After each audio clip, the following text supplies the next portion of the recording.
Great afternoon, everyone. My name is Nicole Messiah, and I have the honor and pleasure to serve as the chair of PECS, that's Planning, Economic Development, and Community Services, in addition to being the District 3 County Commissioner. I serve alongside my other colleagues of this board. That's Commissioner Robert Patrick, who's here today with us from District 1. Also not present is Commissioner Michelle Longspears from District 2. We actually have Commissioner Gracious, just draw a blank, my apologies. We have Commissioner Terry, that is from Super District 6, that is joining us as well. Thank you so much for joining us here with PECS. We're going to follow the agenda as much as possible as listed for those that are following along with.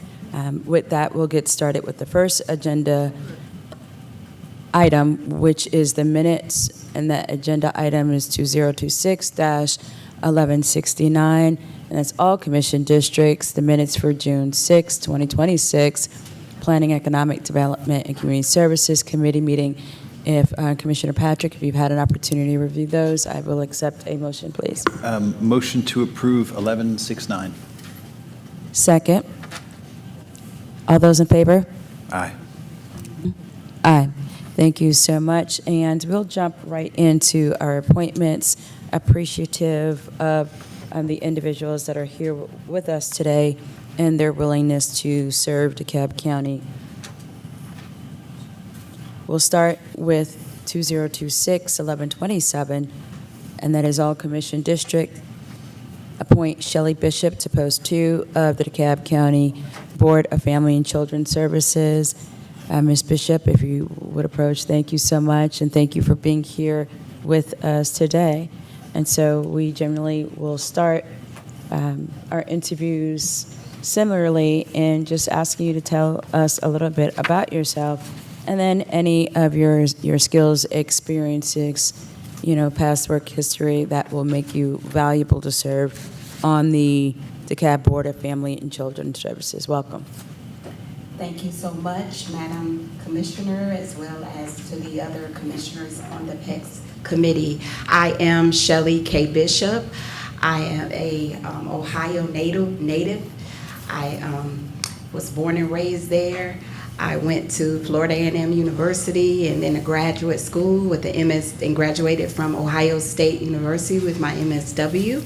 I've been serving students and children most of my career. I've been in schools for 20 plus years, but I've also served in DFACS as well as community agencies in Columbus, Ohio, as well as in other outreach programs. Serving children has been my life's work. I was inspired by one of my school counselors in high school, and she said, you know what, you have the ability to serve, so I want to take you under my tutelage, and I am going to train you. And here I am now as the Director of Wraparound and Support Services with the DeKalb County School District is my current position. Thank you. Thank you so much for that.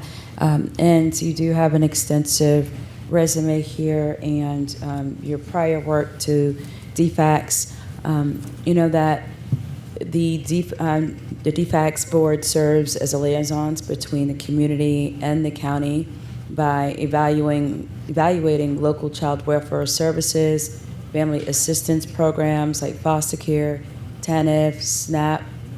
Can you tell us how would you engage with the community and other stakeholders that are not listed? For instance, when it comes to our court system, juvenile courts, some of our other family courts and superior court, so that you can strengthen some of the services and the work that you would do on the board? Great question. Currently, I serve as one of the members of our attendance protocol committee with the Solicitor General, so I'm very familiar with working with both courts, juvenile court and the Solicitor General's office. I work directly with our external stakeholders, our partners in the community that serve our safe centers in our 8 high schools.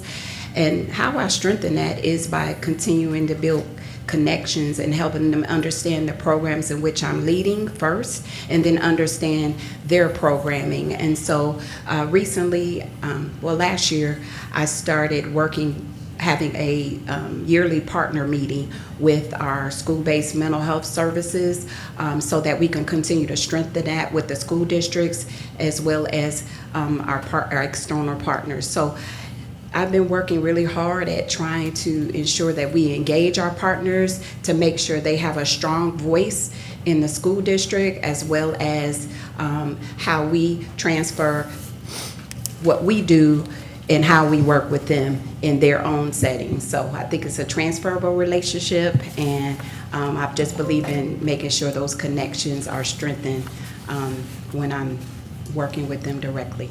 Thank you.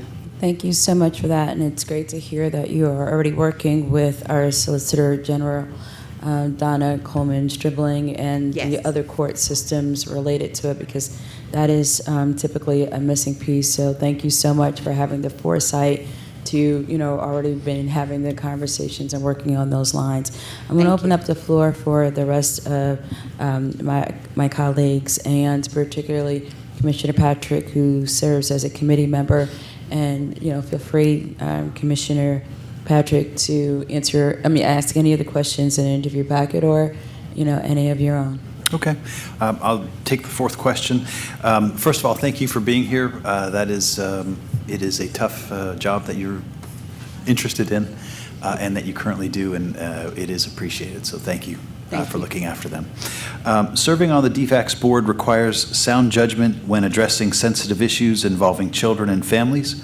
Describe a time when you had to balance confidentiality, ethical considerations, and public interest while making a decision. And what did you learn from that experience? Yes, so as a trained professional or clinician, it is important that I am ethically sound in my standards for, number one, my certification with our Georgia Professional Standards, and working in education. Privacy is important to our families. We serve the most sensitive families in our district, specifically our homeless population, as well as our foster care students. Yep. And so we work in conjunction with our other external and internal stakeholders to ensure that we are ensuring that our families are safe and that we're maintaining ethical standards. In the second part of that question, what did you say? I'm sorry. Can you repeat that? And what did you learn from the experience? So through those things that we just talked about, what did you distill? What was the learn that you had that came out of all of that? Yes, so I was trained very well, and so I have a great record in reference to privacy. I haven't had any concerns in reference to how I treat my families with the most respect, whether they're living in their car and or if they're living with a relative. Mm-hmm. And so what I've learned is that when someone trusts you, when someone believes in that you want to help them, that they will allow you to help them. And so through my skill set and my relationship building, that's really just continuing to strengthen that has helped me to learn how to support our families that are most vulnerable.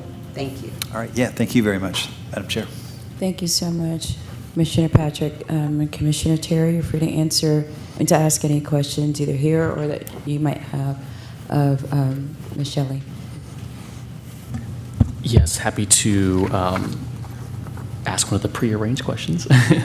Was number 3 work?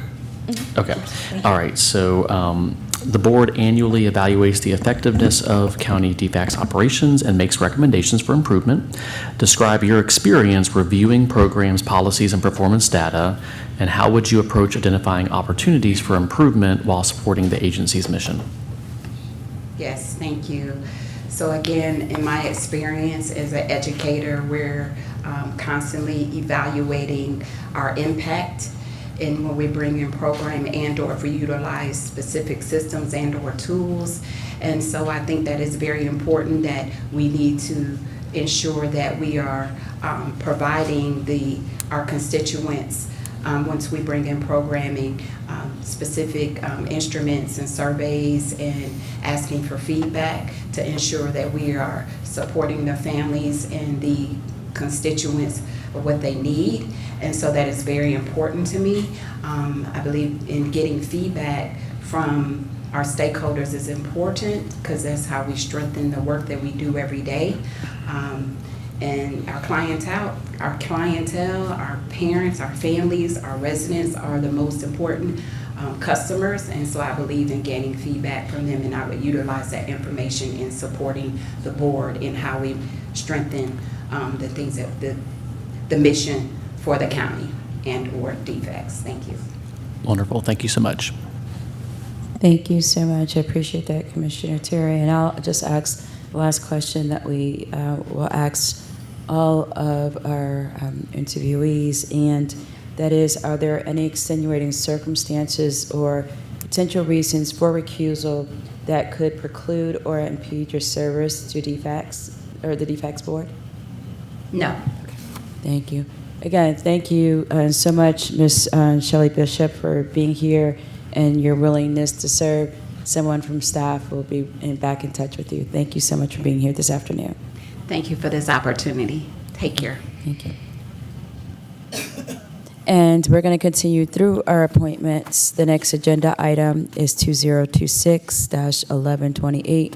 All commission districts to appoint Ms. April Moore to post 5 of the DeKalb County Board of Family and Children Services. Great afternoon, Ms. Moore. How are you doing today? Greetings and salutations. How are you? Doing amazing. We're going to start off just the same way, just a brief introduction and what type of skills and experience that you have that you hope to be a benefit to the DFACS board. Absolutely. Again, my name is April Moore, and I have been a DeKalb County resident for over 40 years. I went to Bob Mathis Elementary School, went up to Briar Lake. I was on the M&M program, then graduated from the Southwest DeKalb High School, and I continue to live in DeKalb County. My current role, I'm a major over training, background, and recruitment for the Fulton County Sheriff's Office. I've been in law enforcement for 20 years, and of course, through that role, you acquire a lot of skills interacting with people, interpersonal skills, and community engagement as well. And so with that, and of course, our jail, many people know, is under consent decree. So you learn a lot about organizing programs, organizing initiatives, and making sure that you meet muster when it comes to that, given resources as well. And I'm also very engaged in community, serve as the past president now of Junior League of DeKalb County, an organization that has been serving DeKalb County since 1934, and I continue to serve in that organization as the chair of our House Preservation Committee. And I believe that's, yeah, I do a lot of things, and I love DeKalb County, been here, born and raised. Yes, ma'am. Thank you so much for that. And I guess I'll take a little bit of a different approach, since you do have that that law background in the courts, a little different or converse. When it comes to engaging with members of the community, stakeholders, and being able to assist programs like foster care, TANF, SNAP, what are your thoughts in terms of being able to engage, or what organizations would you also see yourself engaging with to be able to bring some more of that community-based servicing to your experiences as serving on the DFACS board? Absolutely. One of the organizations that I actually recently rolled off of the board of directors is Family First. And Families First also does provide navigator services for foster care to DeKalb County residents. And I think just my community approach, being in law enforcement, you come across so many organizations that are trying to serve, and a lot of times they have difficulty being connected to the people that they need to be able to serve, and being in this role would allow me to continue to serve as a liaison to bring those services to individuals. And I think just by nature of the work that I do receive a lot of resources and hear about a lot of opportunities not just Fulton, but DeKalb County and just the metropolitan area. So I would certainly continue to make sure that people even know that I serve on the board, because that also attracts people to you because they know that you are doing this work and they bring that information to you as well. Thank you so much for that, Commissioner Patrick. Thank you, Madam Chair. Again, you took the first two. I'm going to take question number 3. And again, thank you for being here. Appreciate your interest and your time in this important endeavor. Thank you. Yes, sir. All right. The board annually evaluates the effectiveness of the county DFACS operations and makes recommendations for improvement. Describe your experience reviewing programs, policies, or performance data. How would you approach identifying opportunities for improvement while supporting the agency's mission? I think the first thing you need to identify is what is the baseline and what are the metrics that we are using to measure what success looks like.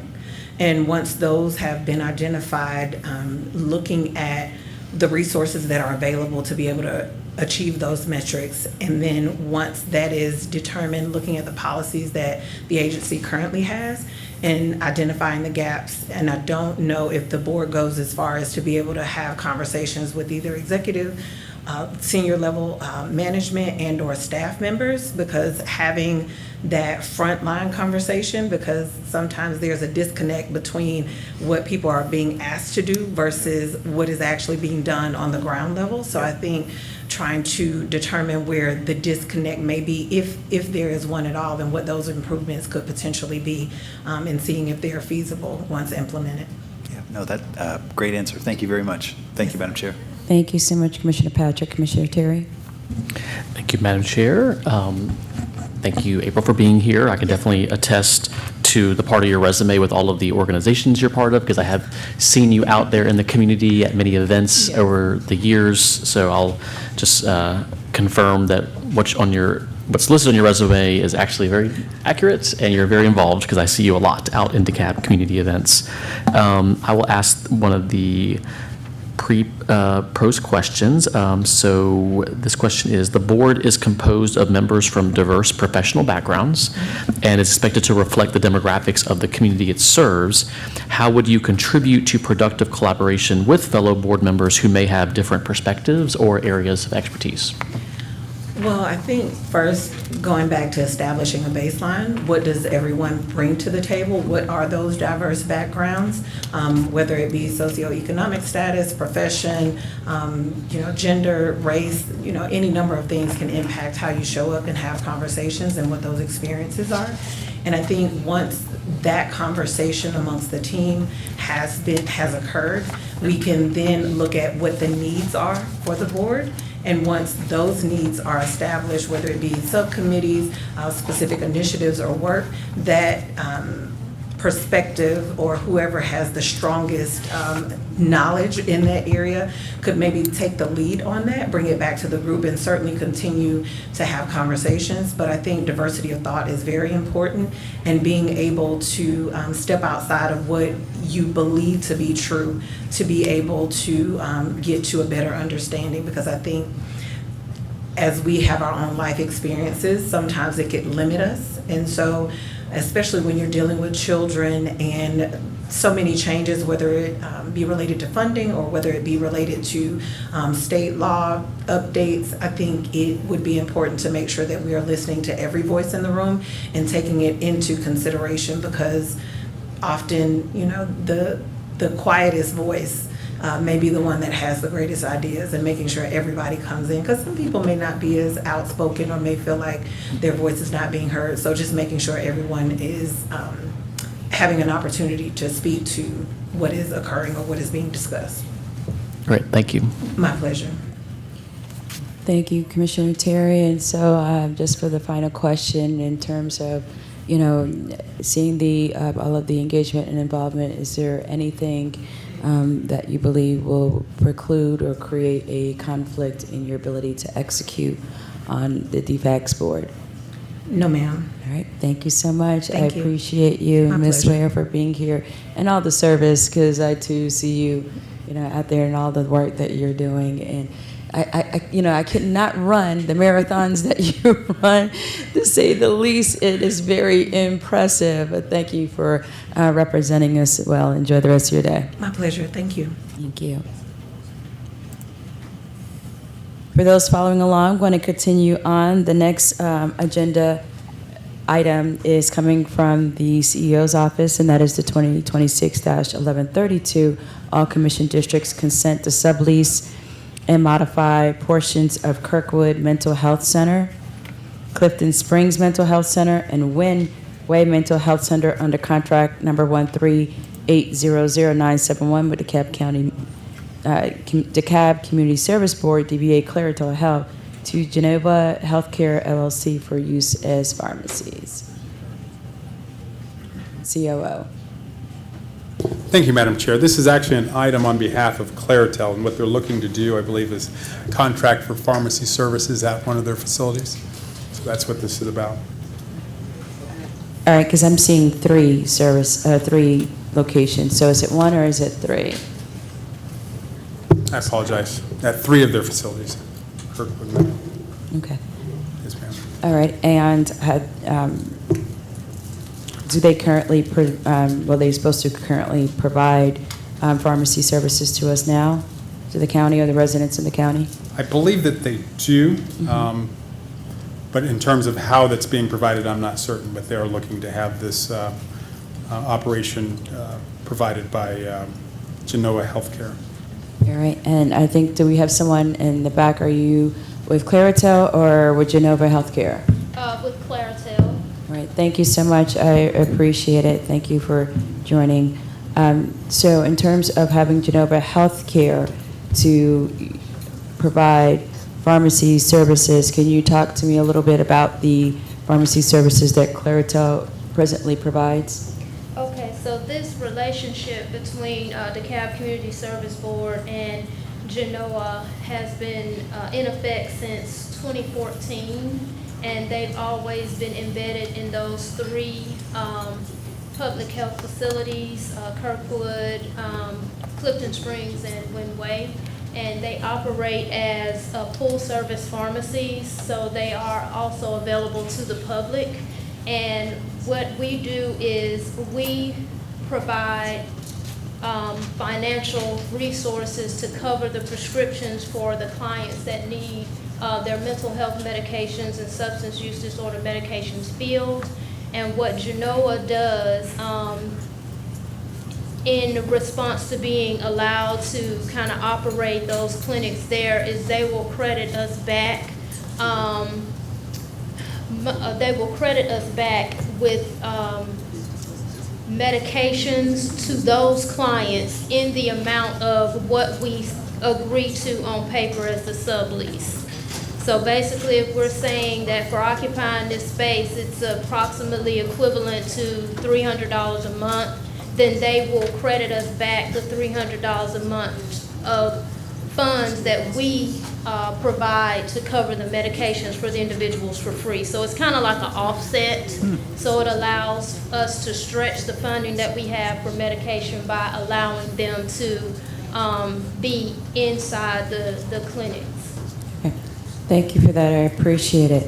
Commissioner Patrick, do you have any questions? No, that was an excellent question and a great answer, and I appreciate that a lot. Thank you. Commissioner Terry. No questions, Madam Chair. Thank you. Thank you so much. With that, I'm willing to entertain a motion. Motion to approve 1132. Second. All those in favor? Aye. Thank you so much. Thank you so much. And just to briefly go back before we get too far into our previous agenda items, the first one being ending in 1127, and that is the appointment of Ms. Shelley Bishop to post 2 of DeKalb DFACS. I'm willing to entertain a motion.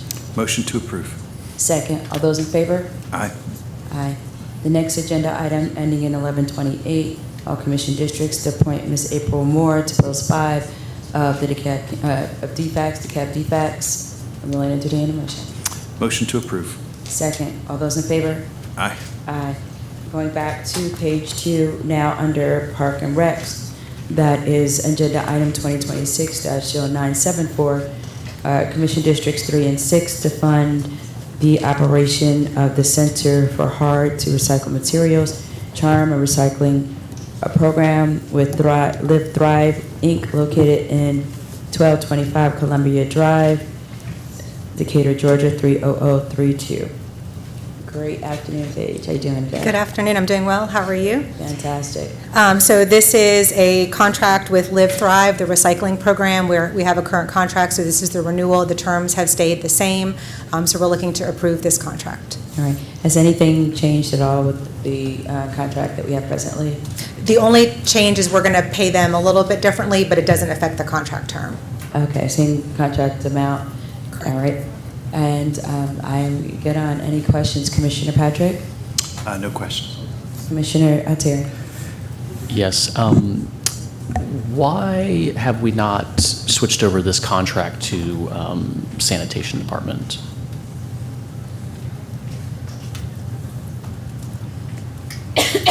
Do we have someone here from beautification? Is if not, then COO, do you have?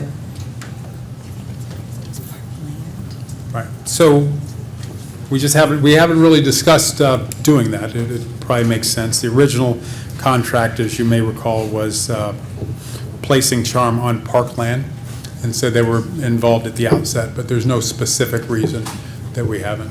So Okay. it's something we can do in the upcoming budget or something. Okay. Well, I think this is a 3-year contract, so that's my only concern is that if, we've established a 10-year funding plan for sanitation services. I don't want to cannibalize Parks Department funds, which, should be going to parks. I understand that it's a park owned and they lease, is that right? Or they lease, okay. So I understand why it sort of started out that way. Yeah. I think at the time there was the goal of having like farm and charm, so Yeah. the rest of the property part would of the have some discussion. other use. And, to be honest, like this was the opportunity that Side DeKalb had to coordinate with the commissioners who represent this area on that tax allocation district funding item, because they're bringing in sort of renovations to the front, but we have this charm and this potential other placemaking opportunity in the back, and they seem like they're just disjointed plans, even though the planning department's long-range plan does have a master plan for this entire Belvedere Plaza. So it would be good if Maybe we there. can have a comprehensive discussion in PECS at a future meeting of all of that. Okay. Yeah, I mean. And maybe the placement of this long-term. Yeah, because I mean, if the farm and charm idea was like to come together, then maybe it does make sense for this all to stay under the Parks Department. But just if it's going to just be a standalone, Yeah. basically a hard, it's some hazardous waste, computers, things we don't want to take to the landfill. Charm really is a benefit to the landfill operations at the end of the day. So what I would suggest, I would suggest moving this forward, but I will convene Parks, Economic Development. I'll bring Chief Vallow, Dorian, McKinney, we'll just kind of talk it out and come present something back at PECS at a future meeting. Okay. Is it possible in next budget cycle that this contract, I guess Parks is, maybe Parks manages it, but can't the funding source be the sanitation fund? Is there funding associated with this? Yes. Okay, appropriated, yes. Yeah, because it's the Parks Department General Fund, and, Let me check. Yeah. And it would, whether it's a sanitation fund or beautification fund, see which is more appropriate. Probably be beautification, but, which is essentially undesignated. Yeah, we can work that out between now and next budget. okay, all right, thank you, Madam Chair. Thank you, Commissioner Terry. If there are no further questions, I'll entertain a motion. A motion to approve 0974. Second. All those in favor? Aye. The next is the next is also a Parks and Rec, and that's 2026-1175, Commission Districts 1, 3, 5, 6, and 7, resolution to commit to the implementation of park improvements projects for the purpose of and to authorize submission of applications for grant funds to Georgia Department of Natural Resources of the Land, Water Conservation Fund and the Georgia Outdoor Stewardship Program, Lake and Dam Renovations Project at Exchange Park, located at 2775 Columbia Drive, Decatur, Georgia 30034, parcel number 15103010001, Chapel Hill Park, located at 4002 Lehigh Boulevard, Decatur, Georgia 30034, parcel 150350805, and Davidson Arabia Natural Preserve located at 7162 South Goodard Road, Stonecrest, Georgia 30038, parcel number 16143010004, and Pleasantdale Park Improvement Project located at 3650 Pleasantdale Road, Doraville, Georgia 30340, parcel number 16143010013. Thank you. And you should have a substitute. The note is the districts were incorrect, so they are corrected on your substitute. Again, recommend to approve. This is 2 grant applications. However, we're subrecipients to the Georgia Department of Natural Resources. So that's why we've combined these. And so the first grant application is to fund lake and dam renovation projects at Exchange Park, Chapel Hill Park, and Arabia Mountain. And then the second grant application is for LCWF funds at Pleasantdale Park. These resolutions also identify the matches and the amounts in there, and the resolution is part of a requirement of the grant application itself.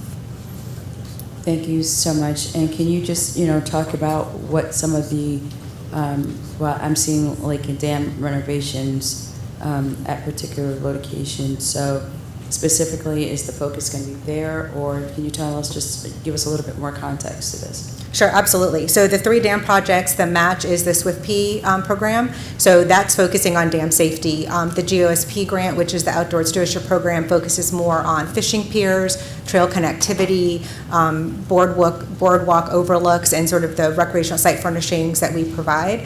So that's what this grant will cover, the gap to open those to the public. Okay. Thank you so much for that. Commissioner Patrick, do you have any questions? Yeah, thank you, Madam Chair. First, a statement. Thank you. Pleasantdale Park is the only park in unincorporated District 1, and so I'm grateful to see that it's made its way onto this grant application. And then just a follow-up question. So when it comes to the dams, those are, because they're in parkland, that's why they're being handled by parks as opposed to stormwater or watershed management? It's dual. Again, they are parkland, so we obviously are integrated in that, but the stormwater also is incorporated into it as well. Gotcha. Yes, Okay. It's both. All right. Thank you very much, Paige. Appreciate it. Thank you, Madam Chair. Commissioner Terry. Thank you, Madam Chair. Director Singer, is the Georgia Outdoor Stewardship Program, that's the state fund program? That's the state funds, not federal, right? So, no, the GOSP is federal. We're subrecipients to the Georgia DNR, which is the state. So we apply to the Georgia Okay. DNR, and then they apply to the feds.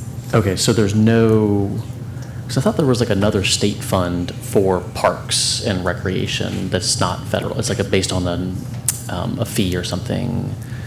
Is all federal funds? These are ultimately all federal funds. Okay, gotcha. And then the goal basically is get the match, but then I guess you have to still go through the federal process, right? So Correct. all the archaeological, all those things. Yes, environmental, Okay. historical resources, the SHPOs, yes, all of that's included. Okay, gotcha. And then are these to actually implement the plans? This The is funds? to approve us applying for the grant, Right. and then to approve where the match funds are coming from. Okay. That's what this resolution is doing. Okay, and then the funds will be to actually complete the master plans, right? So it's to complete the actual projects for construction, for construction? Yes. Okay, to build it? to build it, Okay, yes. perfect. Okay, great, thank you. Thank you so much. So in terms of the builds, I mean, for instance, the Exchange Park, that's in my district, so there's going to be a renovation more so than an actual build there. Correct. So we're going to reestablish the existing trail system. There's a boardwalk reconnecting the trail system back to the pavilion and ultimately the restrooms that are under construction now. And then again, also providing a fishing pier and some sort of deliberate lake access. So that's a theme in all of the lake and dam improvements. Okay. All right. Thank you so much. I appreciate it. Commissioner Terry. One thing, I think that Director Hauser was looking at the Exchange Park as the potential connection down the sewer, the Shoal Creek sewer trunk line for a pilot trail connection to the South River Trail. Is that right? Am I remember that correctly? Okay. I just wanted to flag that. I know we have to go through the application process, but if we're doing the trails in Exchange Park, I think what we had talked about is connecting Exchange Park south to the South River Trail Okay. along the Shoal Creek the corridor? Shoal Creek sewer easement. Okay, if, that's great, because showing connectivity countywide is critical, so if that is in the planning, we'll definitely match into that. Okay, I think Maria's team has that.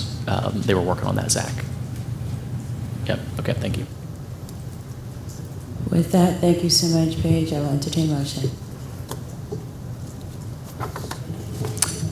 Motion to approve the substitute for 1175. Second, all those in favor? Aye. Thank you so much, appreciate it. The last Park and Rec item is 2026-1179, that's in Districts 4 and 6. A resolution to commit to the implementation of an outdoor recreation project for the purpose of and to authorize the submission of an application for an outdoor recreation legacy partnership grant through the Land and Water Conservation Fund for improvements to Toby Grant Park located at 593 Parkdale Drive, Scottsdale, Georgia 30079, parcels number 18-046-01049. So this is our third grant application, as I mentioned before, again, so because this one's going through LCWF, that's why we listed it separately. So this grant focuses on the outdoor space where the old recreation center used to be located. So it's revisioning that parking lot, pickleball courts, a new playground and pavilions, much needed improvements there, and the match on this is SPLOST.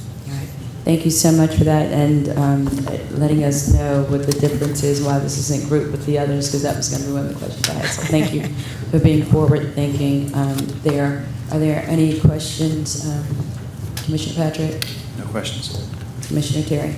Yes, thank you, Madam Chair. Thank you, Paige, for including this. I think there's like a sign up in the park that says new park coming, and it's been up there for a few years. So this is us moving forward on getting the funds we need to improve that. Yes, it is. Yeah, Yes. great, thank you. Thank you so much. With that, if there is a motion. Motion to approve 1179. Second, all those in favor? Aye. Thank you so much. The next is from the Board of Commissioners. This is District 3, Agenda Item 2026-1216.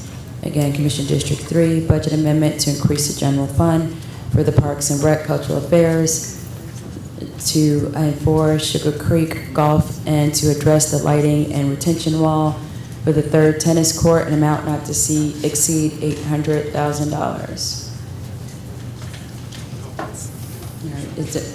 Yes, I was going to say, Paige, I saw Director Bass here just a moment ago, but essentially, would you like to speak to this, or Director Bass is coming up?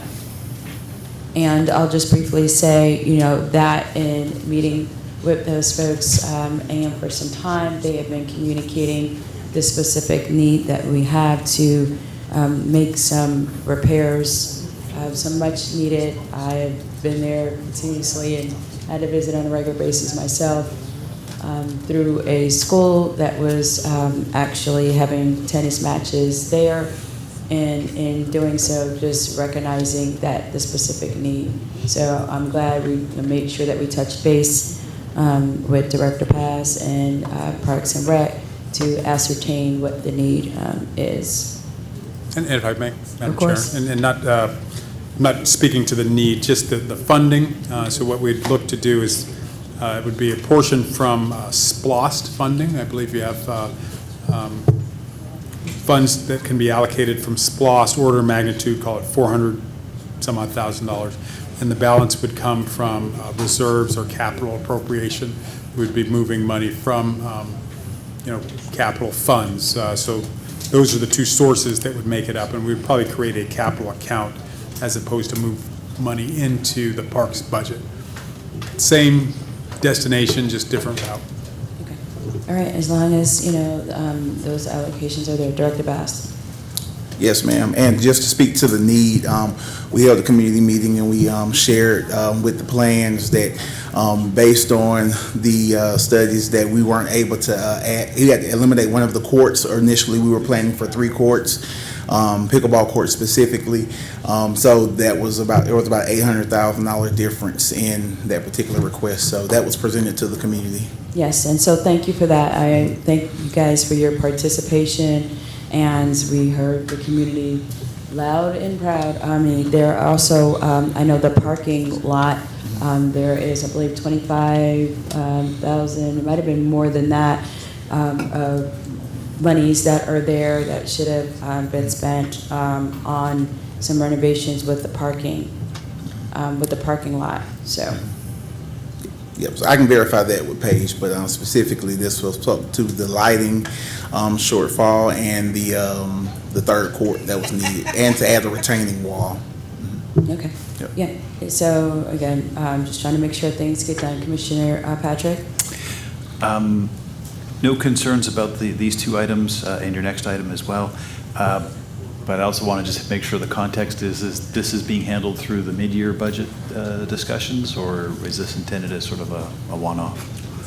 This is intended as a one-off, just to try to make sure that this is getting done. Right, so how we would envision, I just jumped in, Madam Chair, I apologize. Yes, so Commissioner Messiah has approximately $400,000 remaining in her SPLOST account. The balance would come from funds that we're in the process of reallocating or proposing a reallocation from capital. Remember, I think we've had some conversation, we've been doing a lot of sweeping, or proposed sweeping, so we'd bring that back, and those two sources together would pay for this. Okay. Thank you. Thank you so much, Commissioner Terry. Thank you, Madam Chair, and thank you for bringing this budget amendment to the board. I think it's a very important one. Zach, Director Bass or Paige, this is the center court, right? Because I think the issue is that we had allocated funds in the previous years, and this was like the next big Sugar Creek improvement. So you're just saying there's a shortfall to complete the total project that we'd already allocated funds for previously. That's correct. The previous allocation. Yeah. Thank you.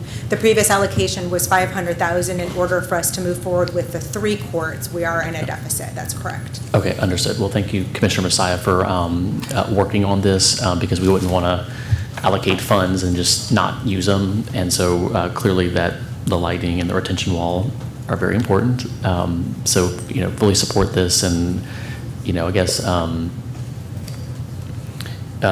Zach, are you, if they're able to approve this out of PECS today, are you able to work out the substitute for the next BOC? And we don't really need to have it in FAB, actually, at this point. I'm pretty confident that we can, yeah. Okay. All right. So I'll just, Commissioner Messiah, so I think if y'all move forward with this to PECS today, hopefully we can have it on the next BOC and we don't have to have another FAB meeting to discuss it. Okay, thanks. All right, thank you so much. So, and what I'm hearing though is that there was 500,000, so that would have left a balance of essentially 300,000, not 400,000. Right, so if you could, if the commission would simply pass this out of PECS with the request for the administration to come back with the funding sources, and what we would effectively do, Commissioner Messiah, is spin down the balance of your SPLOST allocation, and then we would supplement what remains from swept capital.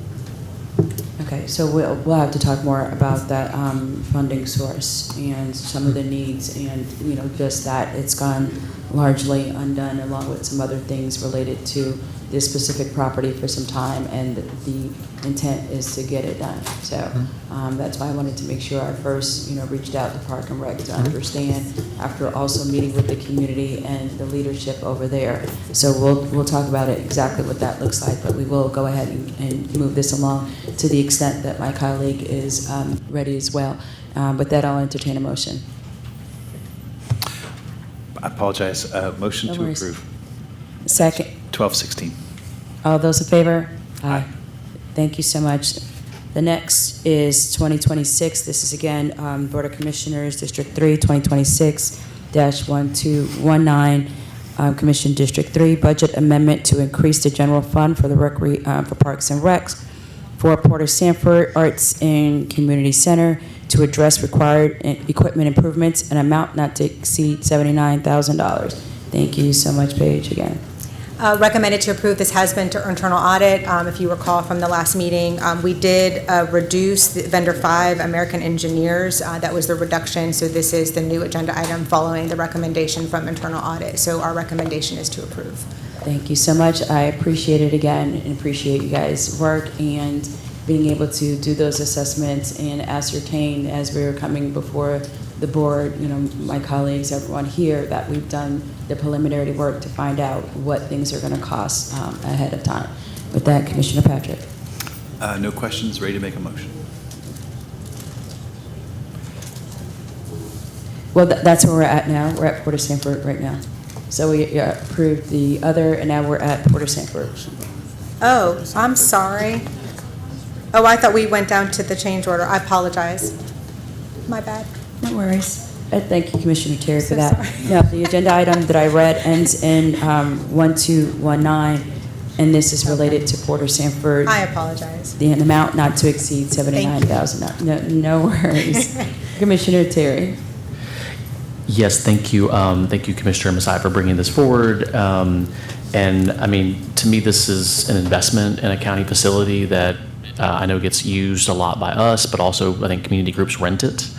And so to me, Port of Sanford being really our premier, event space in DeKalb, the more that we invest in the technology and the capabilities like the theater and the other doodads that are on here, just hopefully makes it a better facility and more people want to rent it, and then we make more revenue. And so I think hopefully that's part of this equation, right? Investing in this, Director Bass makes it a better facility for the larger community, right? Yes, sir, absolutely. This is a part of the assessment once we're requested.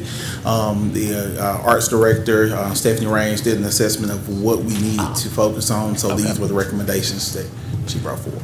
Okay. Is there a larger review of Port of Sanford as a facility about how we need to update it, as the engine item says, 17 and a half years? Like I know, for instance, there was discussion about the theater having the ability for the seats to be basically removed, and that's just sort of like a concert venue kind of metric. If you can get people standing instead of sitting, you can have greater capacity, and they have more concert types available. So are y'all looking at the property inside and out for future enhancements or improvements? So there's not a master planner right now per se. However, I know Facilities has conducted an assessment of a lot of our facilities, and that was one of them. So there's something that we could potentially look to put together. But this list that was provided are priorities for operational things, not necessarily the bigger picture, but that is something that we can revisit with that facility assessment that was conducted. Okay. And Madam Chair, if it's okay, just maybe Zach could come back to the committee with Parks and Rec and maybe Director Raines, because I know at one point, and I guess this is maybe like on the list for her to do, but just asking that question of, are we fully utilizing Port of Sanford? Are there aspects of the programming inside that are limited? And, just really kind of doing that plan for what we can And that is something that enhance. we're working towards. So we do look forward to setting up a time and coming back and I guess presenting at PECS kind of thoughts and ideas for the renovation of Port of Sanford, future programming of Port of Sanford, and probably something similar, quite frankly, with the amphitheater at Callenwall. So those are both two tremendous assets. Okay, thank you. Thank you so much, Commissioner Terry. And if I could have that assessment, it'd be great in the next 30 days. I know we've had conversations in terms of, and there's been, renovations money, there's been a budget for Callenwall. I've asked in the past that we have an ongoing budget for Port of Sanford.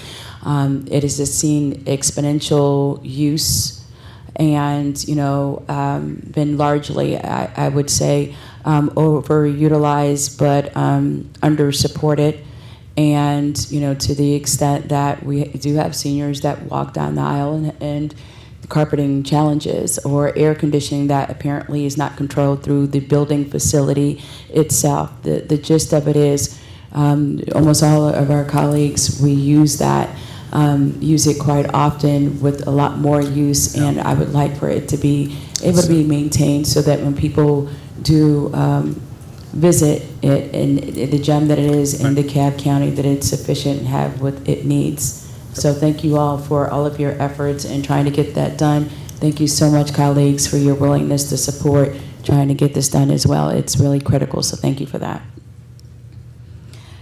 With that, if there's nothing else, I am willing to entertain a motion on that agenda item. 1219. Sorry, I thought we had already approved that. Motion to approve 1219. Thank you so much, Commissioner Patrick. Second, all those in favor? Aye. Thank you. And we have another from Parks and Rec. That's agenda item 2026-0844. All commission districts change number 1 to contract number 200038, 200039, 200040, and 200045. Change order number 2 to contract number 200041, and change number 3 to contract number 200037, architecture and engineering services for Parks and Rec, multi-year for use by Department of Parks and Rec to obtain on-call agriculture and engineering design services, seeking to increase the contract funds awarded to American Eagles, Columbia Engineering, Foresight Group, Jericho Design, Kimberly and Horn, and WSB USA Environmental and Infrastructure Incorporated. The total amount not to exceed $3,297,250,000. And my understanding, I do believe we have a substitute, and that there was a challenge with the coming back from audit, as it is in excess of our $3 million threshold, and that it was actually reduced. That's correct, if we could rewind everything I said before. So sorry for the confusion again. But yes, based on internal audits findings, we have made a reduction to American engineers. So that new amount is in the UD form. Okay, fantastic. Commissioner Patrick. No concerns. Mr. Campbell's team has taken a look at this, and the on-call engineering services, I think, are valuable for the department. Thank you so much, Commissioner Patrick. Commissioner Terry. Great, thank you, Madam Chair. And so it looks like for all of them except Jericho, they're just doing the C1 Parks and Rec categories. I guess that's just general projects in parks. I believe, is Chris still here? Sir? SPLOST 2. Because of SPLOST 2, there's different category numbers. Right, I see C1 and C2. I assume they're both SPLOST 2, right? Yes. Okay. So the C2 is for the Alice White Bussy, so I believe that's Okay. out of the different category for the buildings. Yep, I see that. Okay, that's what I was, just trying to delineate. So the C2 Jericho is going to handle the Alice White Bussy Intergenerational Park Center, and then the C1 is just other park projects. Correct, generally. out of the engineering category for SPLOST 2, correct. Great, thank you. Oh, thank you. Thank Yield you, back. Commissioner Patrick. Thank you. With that, I'm willing to entertain a motion.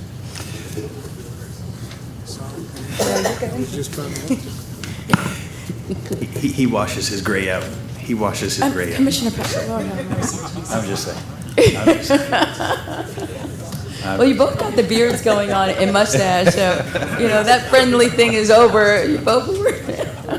Okay. Motion to approve 0844 Thank you so much. from District 1. Second, all those in favor? Aye. I appreciate it. Moving on. The next agenda item is 2026-0802. And we have the substitute coming. All commission districts change order number 1 to contract number 1347014, Geographic Information Systems Enterprise License Agreement, sole source for the use of a GIS to obtain the use of proprietary software that allows the county the capacity to create publicly accessible GIS maps, dashboard maps, deploy software, and is fully integrated into other departmental workflows, and business systems. Seek an increase in contract funds and term through November 13th, 2029, awarded to Environmental Systems Research Institute, ESRI, Inc., amount not to exceed $3,900,000. Great afternoon, Director Stacy. Great afternoon, Commissioner. And how's everybody doing? Commissioner Patrick, Commissioner Terry? Very good. welcome Like your back. beard, sir. Just saying. Thank you. So this is just a change order to the 3-year enterprise agreement for the contract. It was 2.25 million, now it's gone up to maybe 3.9 for a 3-year deal, and we're just asking the board for approval. Thank you for that so much. Thank you for the work that you do. I know Commissioner Patrick sings you guys praises all the time. You know, he is our resident tech geek, and you know, is able to advise us like, hey, if you just look at GIS, this is what comes. So, you know, he sings your praises often. Thank you for the work that you are doing, Commissioner Patrick. Director Greer, it's good to see you again. Thank you for this presentation. One question, and Yes, sir. I think we may have talked about this years ago. Mm-hmm. Is there a way to integrate our GIS with either Apple Map or Google Maps where we can get the overlays of the different districts in that software? And then it's a little easier if you're driving to say, hey Siri, I need to get to this address. Not you, Siri. But See, what did I tell you? What did I tell you? Question. Point in case. Is there a reason that you want Google Maps as opposed to what we already have? just simply, or Apple Maps, and just simply for the reason of if I'm driving, it's easier to say whatever the address is and plug it in and then get to it. Okay. I think we can even do better, Okay. simply because our imagery is a little more up to date than Google or Apple. Yeah, okay. Of course, we fly on an annual basis. Those companies do not. So their data is a little, more obsolete compared. Kind of tooting our own horn, but Yep. we have a little more up to date data than. Understood. they do. So that's something we can work on. Okay, okay. It would be helpful, again, if a resident calls up and says, hey, I've got a stormwater issue, or my trash can's broken, or whatever the items are that comes up, a dead deer. It's easier, like I said, while driving, to be able to plug that in and just make sure I know where the district line is. And You mean through voice activation? through voice activation. Okay, Yes. okay. Yeah. All right. Yeah. Okay, Okay. all right, thank you. We'll look into that. Sure will. Thank you, Commissioner Patrick. See, now we're really getting fancy. But great to hear that we're on the cutting edge. Commissioner Terry. Thank you, Madam Chair. So, to Commissioner Patrick's question, I definitely feel you, because I think most people just like have one of those apps on their phone and they just they'll just pull it up, right? So, I feel like there was some way to do, and maybe this is just where you can just work with the individual commissioners, like on our websites, where we would have the Google map embedded with our district layers on it, and it's like a saved map or something. There's something in Google and I think Apple where you can create your own map, but it has like a GIS layer. So maybe could your team help work with us to create that? We sure can. So that way it's just like literally it's like a Google map embed on your website, and it has the map lines overlaid automatically. So let me ask this: when you use the term Google, are you talking about the street level imagery, or are you talking about the ortho imagery in Google? The ortho, I guess, just the Okay. satellite Okay. view looking at Okay. lines that Right. are That's what I thought you were strong talking lines. about. Okay. Yeah. Yeah, and to me, that's just like an easy way, because sometimes, like, it's a jigsaw puzzle for our district. Someone says, oh, who's my commissioner? And we do send them the GIS map, Right. but people do just have Google. And I think just different technology comfort levels, if someone Yes, could just, okay. go to our website here, and you can literally just, it's already there. Yeah. And they could just zoom in. Yeah. And that way, it's just easier for them Yes. to work it instead of logging the GIS. It's a matter of probably just embedding those services within our services, because it's nothing but a KML. Gotcha. Just embedding Okay. it into it. Okay. So Zach, it sounds like Director Greer is going to help us. Each commissioner's website's going to have an embedded Google map, maybe Apple too, I don't know, maybe we can do both. Ask the commissioners, and then that way it's on our website and the district lines are already Okay. layered into there. Okay, cool. All right, Yes, sir. awesome. And then I did want to point out, because I did talk to, and thank you for setting this up for Eagle View. Yes, sir. So at NACO, the Eagle View company had a booth, and I was like, oh, that's pretty cool. And it's not a satellite image, it's an airplane image. And so what's interesting about Eagle View is you can see 360 at you want to explain it real quick? Yes, it's what they call oblique imagery. Oblique. So you can see it from every vantage point, north, south, east, and west, as well as orthogonal. Right. So we've been using it probably since 2009. Yeah, you said it was 17 years. I was like, Yeah. wow, okay. Yeah, we've been I never using knew it for about a it. while. But I And- asked them, and they were like, oh, yeah, DeKalb says here, DeKalb Oh, yeah, user. we've been using it for a while. So they're actually a company that do our aerial capture every year. Oh, okay. So, and they All did right. our planimetrics, they do all our contours and everything, Gotcha. so. Okay, all right, I just never knew, but anyway, so commissioners just asked Director Greer for a login, because I think for me, it's like helpful I think for two things. One, for like land use and zoning cases, because right now the satellite maps in GIS, it's all satellite, but the Eagle View allows you to actually rotate around the property and parcel. So I think it just helps with like contextualizing, Yes. different development projects. And then, to me, it made like code compliance and public safety made the most sense to have access to Exactly. it. You'd be amazed how many jurisdictions, public safety jurisdictions use that orthogonal imagery for Yeah. their responses as well. Absolutely, absolutely. Exactly. Thank you, Madam Chair. Thank you, Commissioner Patrick. Final question.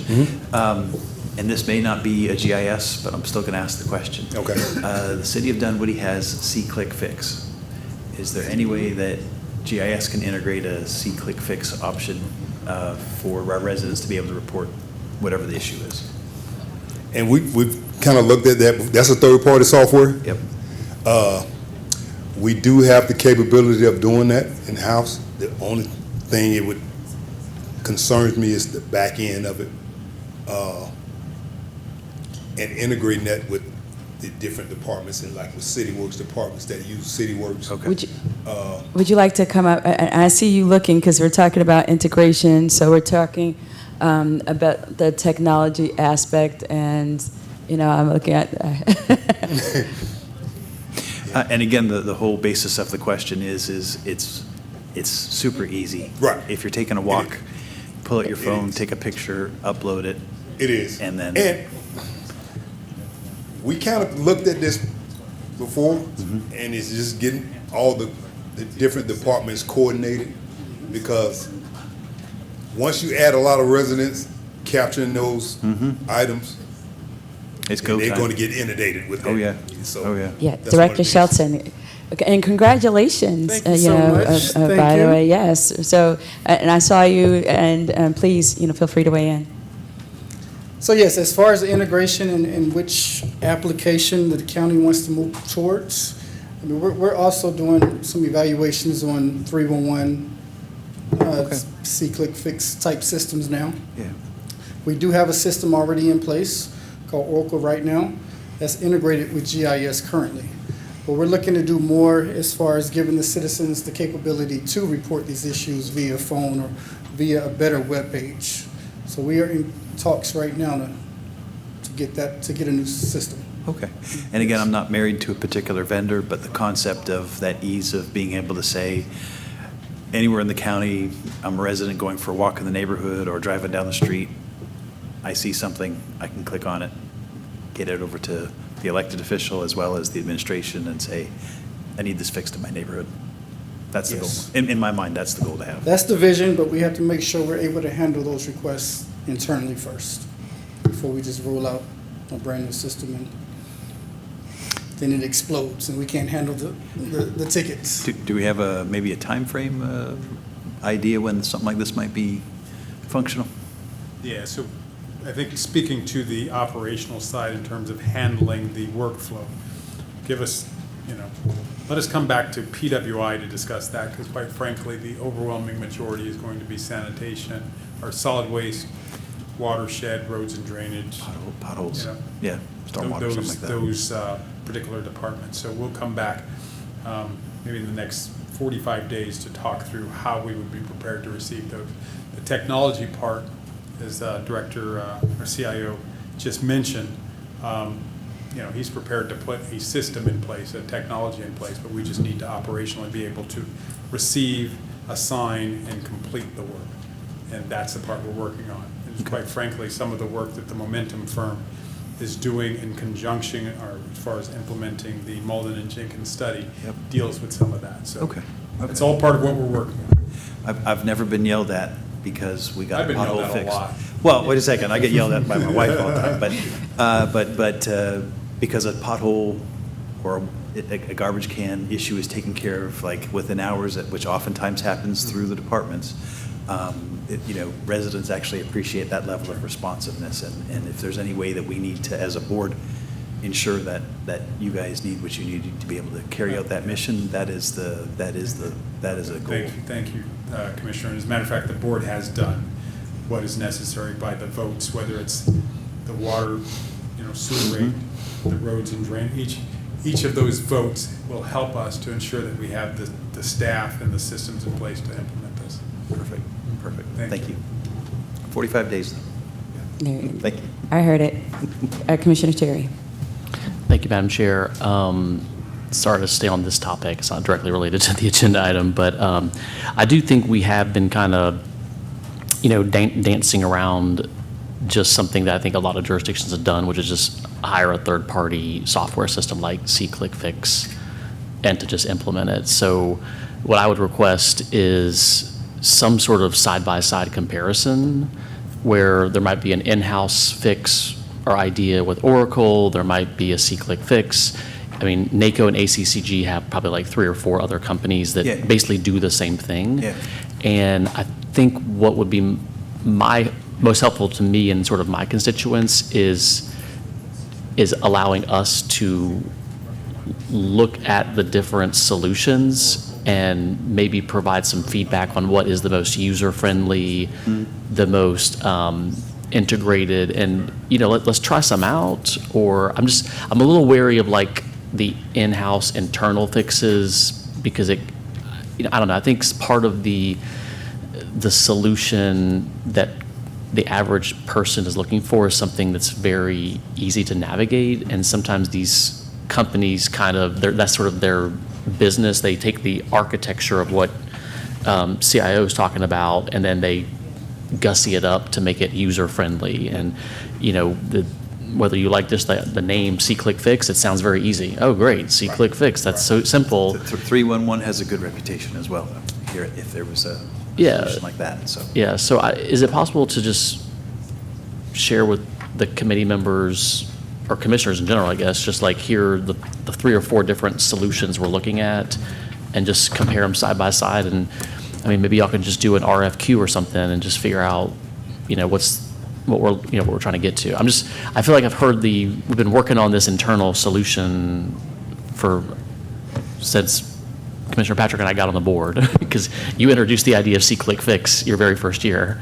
And I was like, that's great, let's do it. Because I think other cities have used it as well. And I don't know, maybe people like it or don't like it. But and I guess I'm looking at you, but looking at Zach. Like if the internal solution is the solution, like say here's what it's going to look like and how long it'll take to deploy.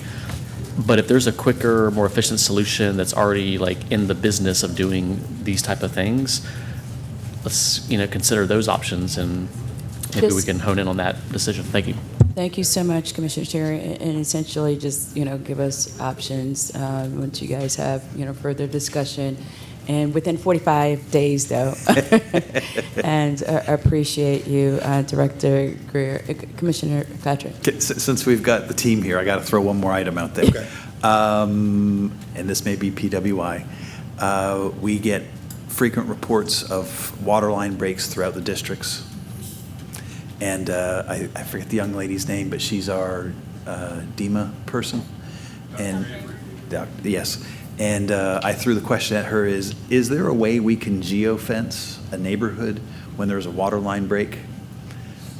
Or there's a sewer issue or a trash can, whatever, but we can do it pretty easily. And I appreciate the emails to me, but it might be better if we could just do a text in the area, or if people have an email address that's on file with water and sewer, just say, hey, the two different systems have talked to each other, and we find you're within 500 feet of this issue, here's an email, here's a text message that says, water's out, water's on.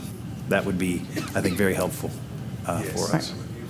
Okay. We definitely have that capability. I think that probably the toughest part will be building a database with that information in there, with the residents, whether it's a telephone number or an email address. So, and then we can create that geofence around whatever area that needs to be created. Okay. And then you send those alerts out. That would be ideal.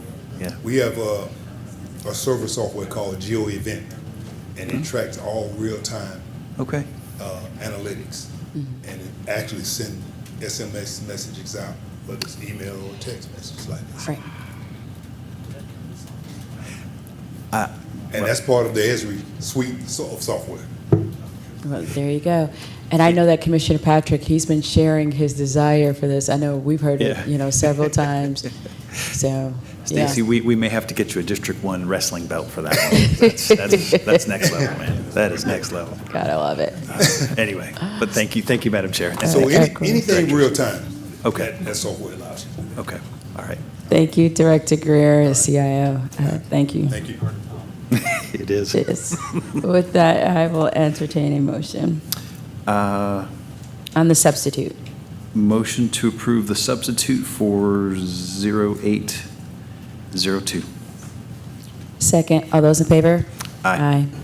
The next agenda item, that is Board of Commissioners District 3, 2026-0550, Commission District 3, to adopt an ordinance to amend the code of DeKalb County to address public safety, drifting, unauthorized camping, and certain nuisance behavior areas. And I'll just briefly speak to this. It's been on our agenda for some time. Initially, went through the process and having discussions with legal. There were some concerns that colleagues were having. In addition, I believe some others. Those have been addressed. I haven't heard anything additional, not unless legal's heard anything recent from anyone else, and I am ready to move forward as long as my other committee member feels comfortable with doing so as well. And I see we have Chief Pedrick, here, just make sure, we're good and there's no other.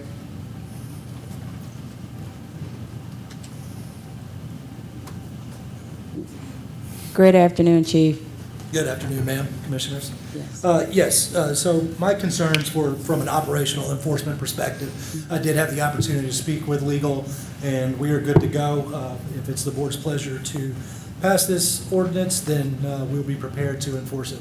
Thank you so much. I appreciate that and your due diligence, just trying to make sure things are as clear as possible. Yes, ma'am. Thank you. Commissioner Patrick.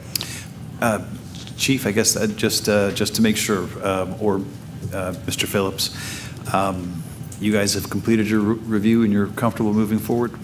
I have had all my questions answered through legal, so I'm You're good. prepared. Is legal good? We can approve this as the form should the body elect Okay. to adopt this. Okay. I know that this has been controversial in some communities. I think Athens, Clark County actually recently had an opportunity to discuss this, and they did not go forward with it. But from the state legislature, we sort of are loaded with two tasks. One, concern and compassion for our homeless folks, or people who have stumbled into a less fortunate portion of their lives. Balanced with what the legislature said, which is essentially you have to be able to address homelessness in your communities. I think with the budget we passed, the HIB in particular has a component for engaging and addressing the homelessness issue. There's the most definitely the South Day Center and contemplations for the one on the north side as well. So I feel like the county is walking in that right direction, but perhaps this is the belt and suspenders that says we have something on the books that talks about addressing the issue, and we have the financing in place and programs in place to be able to address the homelessness concerns that are out there. So that is my understanding, and then with you two gentlemen saying that you're comfortable where the legislation has been written, I'm fine moving forward at this point. Thank you. I appreciate that. Yes, very much so, trying to be forward thinking in addressing and understanding, the state legislatures and some of the things that have been put in place, and our responsibility in terms of government in addressing certain challenges and making sure that we can execute on public safety to the best of our ability and be mindful of any potential hindrance, and of course protecting the residents and the citizens of DeKalb County. Commissioner Terry. Thank you, Madam Chair. Chief, I think the other thing that was brought up in the last committee was just the SOP on how you're handling situations, because in section E and F, it says prior notice will be provided a minimum of 24 hours before the removal of personal property, except where immediate safety concerns require urgent action. And then before the removal of any camping sites, the local government will engage in outreach efforts to inform individuals of available services and opportunities to retrieve their belongings. So I think what wasn't clear to me in these two sections was, so this is addressing removal of camping sites, which I understand. But is there an SOP on arresting someone who's in a public space camping? No, sir, not at this time. Currently, we have laws in place to address a lot of these issues. And as a practice, we understand the challenges of the unhoused, and we do have policy in place as far as diversions and providing services prior to arrest. Arrest is always the last resort, as I've mentioned before. But currently, with this ordinance, we would have to write something specific to address those concerns as far as departmental policy. Currently, we do have policy in place, but it is not directly related to this ordinance. Okay. Well, I think that would be important before passing a law. In a way, I feel like, not to criticize the ordinance, Commissioner Messiah, but I feel like y'all are already, you have procedures to just address homelessness in general, private property versus, public property. Maybe this is refining the definitions. But I think what I would like to hear from the police department before I might support this ordinance is what that SOP would look like. Yes, sir. And it's simply to say that, in most situations, or I shouldn't even say that, in some situations, it might be the thing we're already doing, which is sending out, Tommy and his team, right, to talk to people, or Claritel to the crisis team to work with them. And then there's the 1013 and 1014, right? Those are options sort of in this situation of a crisis. So I wouldn't want us to send a signal that we're passing this ordinance means now if you're camping on site, you're going to be arrested immediately. I think the 24-hour notice seems like that's the first SOP is just, hey, we're going to let people know you can't be here, and we're going to give you 24 hours to leave, basically. Yes. But if not, we're going to come back. But I wanted to just hear from y'all how you would approach any arrestable type incident. Would it be someone just literally is refusing to leave, right? Yes. Is that an arrest? Is it a temporary, moving someone and you're not arresting them? So just trying to understand how you would approach different scenarios, so we are crystal clear that this is not a blanket ordinance that everyone gets arrested no matter what. It actually depends on 10 different scenarios probably. And it does, and every situation is different. But from my perspective, operationally, we would not change our approach based on the ordinance. I mean, what we are doing now would not holistically change, but it would require us to go through and really look at our SOPs to delineate that, to make sure that we are practicing the same measures that we are today. Okay. I think that would be important for the police department to outline before we approve this. But if the committee's ready to move forward on it, I understand. But for me, I think it would be important before the BOC acts to just understand the implications of the law and how it will be implemented. And then I will just give a plug for us working on the diversion center concept. That's something in FAB that we've been working on with the sheriff's office, Claritel, the state DBHDD, about just a place where if someone does get detained, they're not taken to the jail. They're taken to a diversion center that could receive 1013, 1014, or other situations that might be related to urban camping. And my main concern is that we don't send more people to jail who right now we know if there's a mental health issue or a substance abuse issue, they're in like a 400-day waiting line before DBHD will even screen them. And so the last committee, we reported that we're spending $28 million in the sheriff's budget to handle a population of about 700 people annually in the jail who fit that criteria simply for criminal trespass on private property. So if we add public property to that list, does that 700 go to 800 to 900? And then that increases the sheriff's budget. That's all jail funds. We can't use Medicare, Medicaid, grants. Like, we have to use jail funds to provide that mental health and other treatment programs, whereas the diversion center concept would cost approximately $8 million. So I'm just trying to weigh the balance of what's fiscally responsible, what's the most effective plan for dealing with treatment, right? And if there's other issues involved. If someone's urban camping because they're just like, screw it, I like camping, okay, well, maybe you ought to, move on. But if there's underlying issues of why they're homeless and why they're there, I'm looking for us to address that treatment and mental health first before incarceration. Does that make sense, Chief Patriot? And why that I'll yield back. discussion Thank you. thank you, taking place, I think there's a presumption that it ought that the individuals that may be urban camping, and there's a focus, and I'm not quite certain why, but there is a heightened emphasis on urban camping when, again, it's specific to the particular behaviors, and not everyone that is engaged in certain type of behaviors, particularly that are seen as a threat to the community, are driven by substance abuse or mental health challenges. As with any ordinance that we have, anything related to a criminalization, if you will, and potential arrests, our officers, our DeKalb County Finance, have discretion as to whether or not to arrest.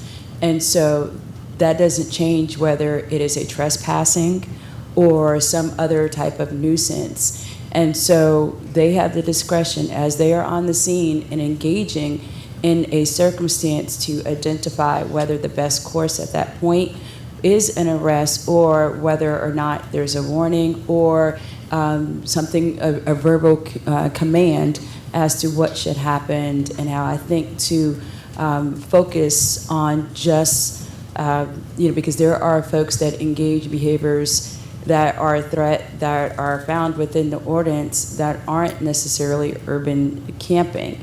That's just a component of it, and making sure that we have the discretion for our officers to address and for us to address the public safety concerns related to it. With that, I believe that Interim County Attorney has some thoughts as well. Thank you. Well, I just wanted to I wanted to offer one comment. Yeah. I understand the request from Commissioner Terry. I fully follow your logic. I just ask that any specific hypothets you wanted to discuss with the police chief and law enforcement, we would discuss those offline. The general nature of what the policy might say and how a policy is crafted bleeds into the police department, making sure all policy will be certified as they go through with their policy manual and the like. But specific hypothets in a public forum, I'd ask that we not do that. Okay. That was it, Commissioner. Thank you so much. Commissioner Patrick.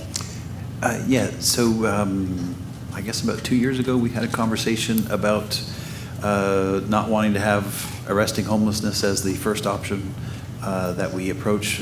Some of the reasons, as Commissioner Terry pointed out, is the cost. Jail does not help a mental health issue versus a diversion program.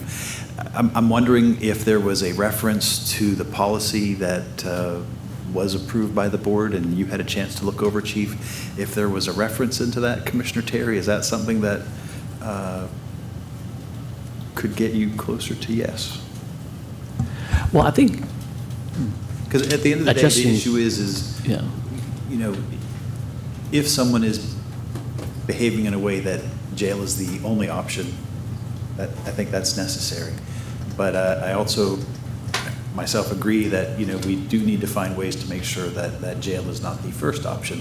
And I know that the chief, as well as the sheriff, who's kind of commented on this topic as well, has weighed in on some of the troubles of just saying everybody goes to jail. But if we acknowledge that idea of the county already has I guess it was a resolution that we approved. We did the joint policy statement. The joint policy statement. If that might be, does that get you closer to yes? Or alleviate some of your concerns?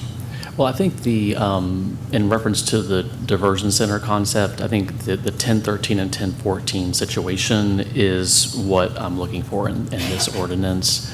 And that might just be the SOP, or it just might be something that you kind of naturally will do anyways. If someone's in a crisis or there needs to be involuntary detainment, here's how we're going to handle it, and we'll handle it on private property, public property. It's like we'll handle it as part of the DeKalb Police Department's policy, how we address these issues.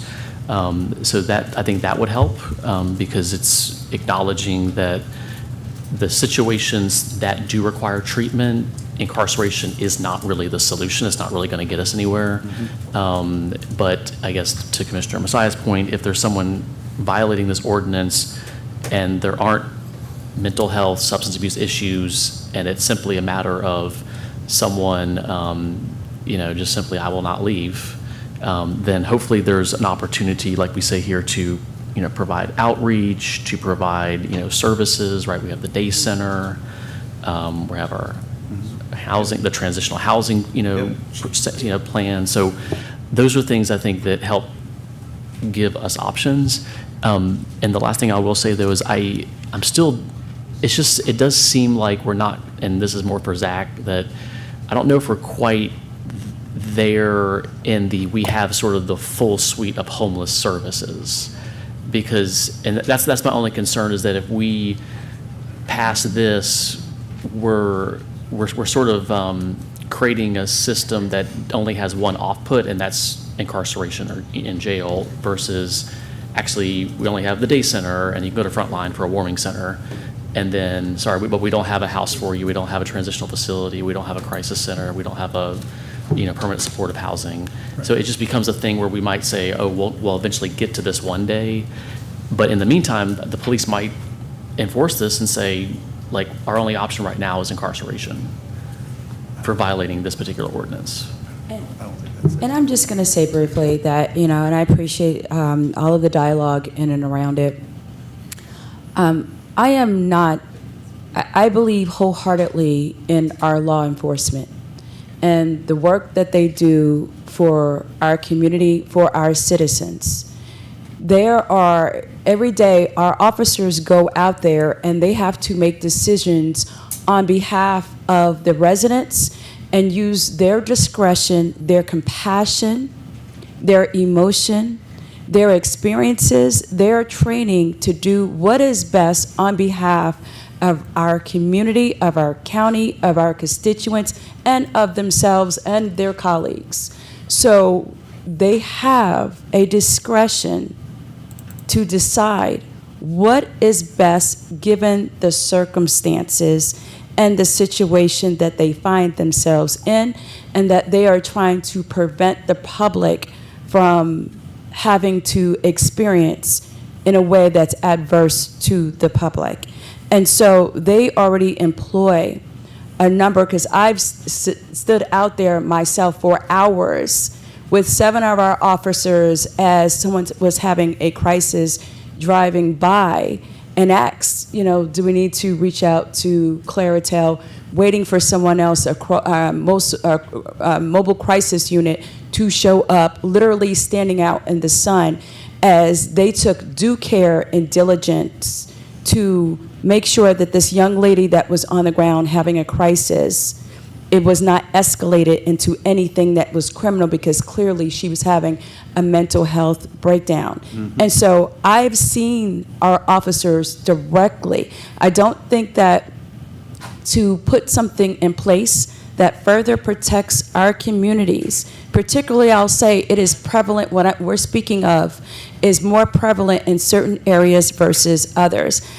They have mechanisms in place, they have training in place, and consideration in place as to whether or not someone is arrested. It doesn't go from 0 to 60 where someone's immediately arrested, and just because there's an ordinance in place that addresses additional public safety concerns that we have, particularly as people are trying to sometimes be rescued in areas that they can't get to because of urban camping, and we have other constituents that are put in harm's way because of other vagrancy and other type of behaviors, that we don't trust our officers. That is the last thing that I want to spend any amount of additional time suggesting when I trust them wholeheartedly. I know they're doing the work, I know they have the training, and they don't just escalate from 0 to 60 to start arresting folks just because there's an ordinance that may lend itself to that possibility. I don't want to sit up here and think that we should be policing the police and as they're going in and have to identify every scenario, every situation, every circumstance where it may lead to an arrest, and be able to have a SOP for that before we put forth things that are going to protect our community. We have things in place. We're constantly working on our unhoused individuals, day centers, North DeKalb, South DeKalb, all different type of programs. We just, moved through committee additional pharmacy opportunities for serving clientele that serves our community. What we don't want to do is act like our officers can't do their job and engaging whether or not someone should be arrested, and it doesn't mean they're going to be just because there's an ordinance in place that protects our constituents. With that, I yield back to myself. Commissioner Terry. Thank you, Madam Chair. I will just add that and Chief Patrick, this is maybe something for you just to help us understand how you approach. So I'm definitely a proponent of officer discretion. I think that y'all, utilize that to its fullest to avoid incarceration of individuals who are homeless or in a crisis. My only concern is that if the Board of Commissioners passes a law that says this is something that we're really concerned about, that the police department might feel the need to say, well, we have to enforce the law. And I have heard this in the past says, well, that's the law, we have to enforce it. So, it really comes to a question of if the police department already has policies in place to deal with urban camping, are there something with those policies that aren't working? But with the addition of an ordinance that is saying it is illegal, does that mean officers might actually feel compelled to enforce the law versus exercising the discretion that they currently have? And that's an open question. I know that kind of depends. But I don't know. I mean, how, if we pass a law, do you give orders to the officers saying this is the new law and we're going to have to start enforcing it? And this is kind of, again, why I come back to the SOP, because if you said, here's the new SOP, if this law is passed, here's how we will do things, and maybe it changes. Maybe there's some things you might change. Then that would, I think, give us clarity on what the law actually is doing. And then to Commissioner Messiah's point, which I totally agree, we should give you all the discretion. And I hope that is communicated.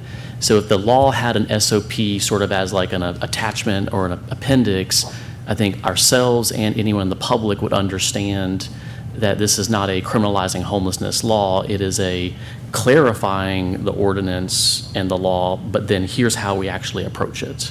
So that's where I'm coming from, Chief. I just want to make sure, I want to give you all the discretion because every situation is different, but I also don't want you to feel that we're telling you have to go and, clean up every campsite and start, bulldozing places. Because I think that the tone is that we want to, address homelessness in the evidence-based way, which is treatment, which is housing, which is all the supportive services. Thank you.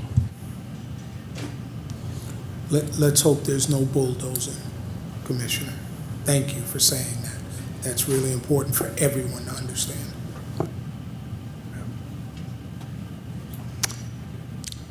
With that, Commissioner Patrick.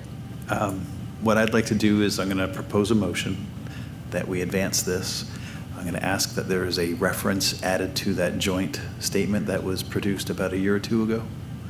And then the full board can take a look at it next week or the week after and make a determination if that does the objectives that we're trying to spell out very clearly. I second that, and also to make clear, I don't know why there's an emphasis on just urban camping when there's other components to it, and there's nothing in the ordinance that says that an officer shall arrest.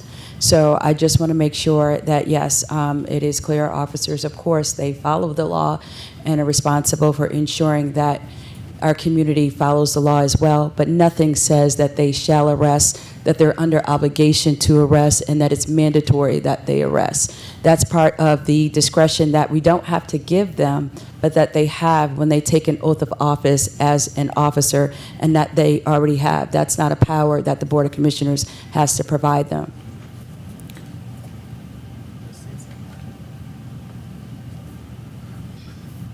Madam Chair, may I comment? Yes, please, thank you.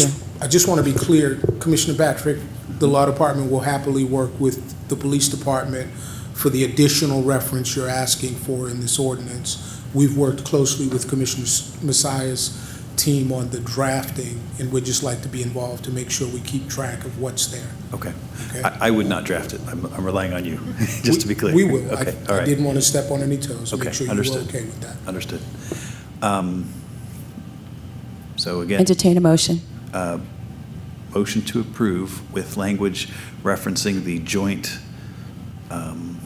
policy statement addressing homelessness in DeKalb County from about a year or two ago. And this will advance it to the Board of Commissioners. And so I'd like to, yeah, go ahead. Well, I did understand there was a second item on the to-do list, which really came first in your deliberation today. Commissioner Terry, I understood you wanted at least a draft policy on how procedure will work with this, and it'll be general, it won't be specific to any hypothet, but just something for discussion, right? If you don't want that, that's fine. I'm just trying to be clear what you're asking for. Well, I was just this is, again, I'm not on the committee, so we can talk more about it at the BOC, but that was my suggestion, Commissioner Patrick, is that Chief Padrick, if the law is passed, how you'll implement it. And I think that would just help us understand the implications. And, I think just having that information, I think, would help us see into the future At of least how a things. draft SOP and some discussion. Is that a fair characterization of your ask? Yeah, Chief, is that what you were referring to? It would be just how y'all handle this, right? Yes, sir. Okay. Yes, sir. Yeah, that's great. Let's do that. Thank you. Thank you so much. Commissioner Patrick. I think we might actually be moving in a direction maybe together. But just for clarity, Chief also, or Attorney Phillips, if you guys could also prepare or give us a copy of that joint statement, that joint policy statement that was from some time ago, so it refreshes people's minds. Yes, sir. Okay, okay. Thank you so much. Second, all those in favor? Aye. Aye. Thank you so much, Chief. Thank you.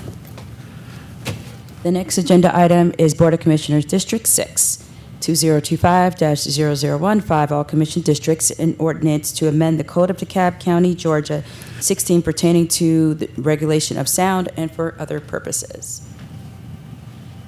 Commissioner Terry.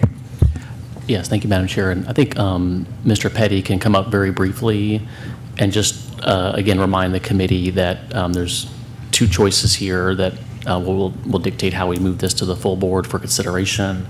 Do we go with the plainly audible, or do you go with the decibel levels? And so I think that's what we're looking for today, committee members, is if you'd like to go to the decibel route, like we have that draft ready. If you want to stick with the plainly audible, we have that ready. So committee's discretion, I'm open to either, just to keep this conversation moving forward to the full board.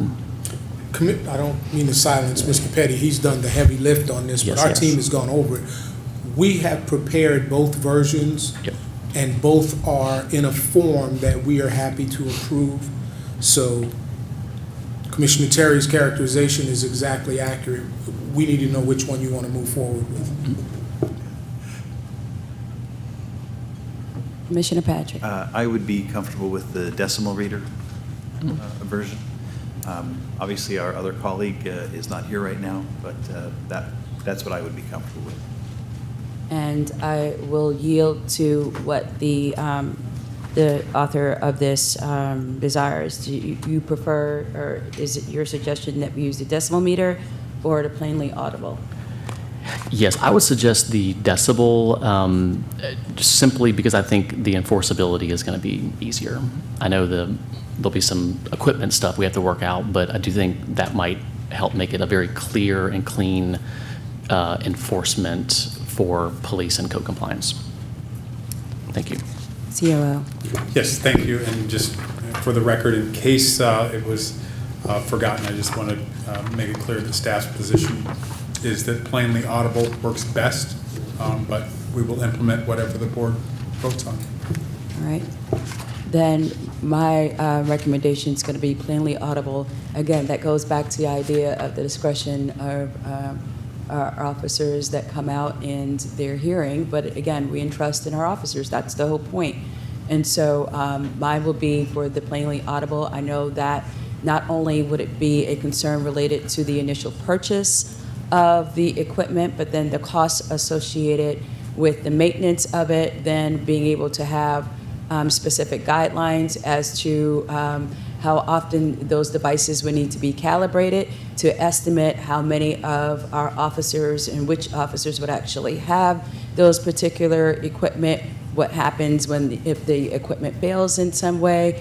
I mean, there's just a number of challenges there. I'm supporting the suggestion of staff, which would be the plainly audible, and yield to your thoughts, Commissioner Patrick, if you have any additional.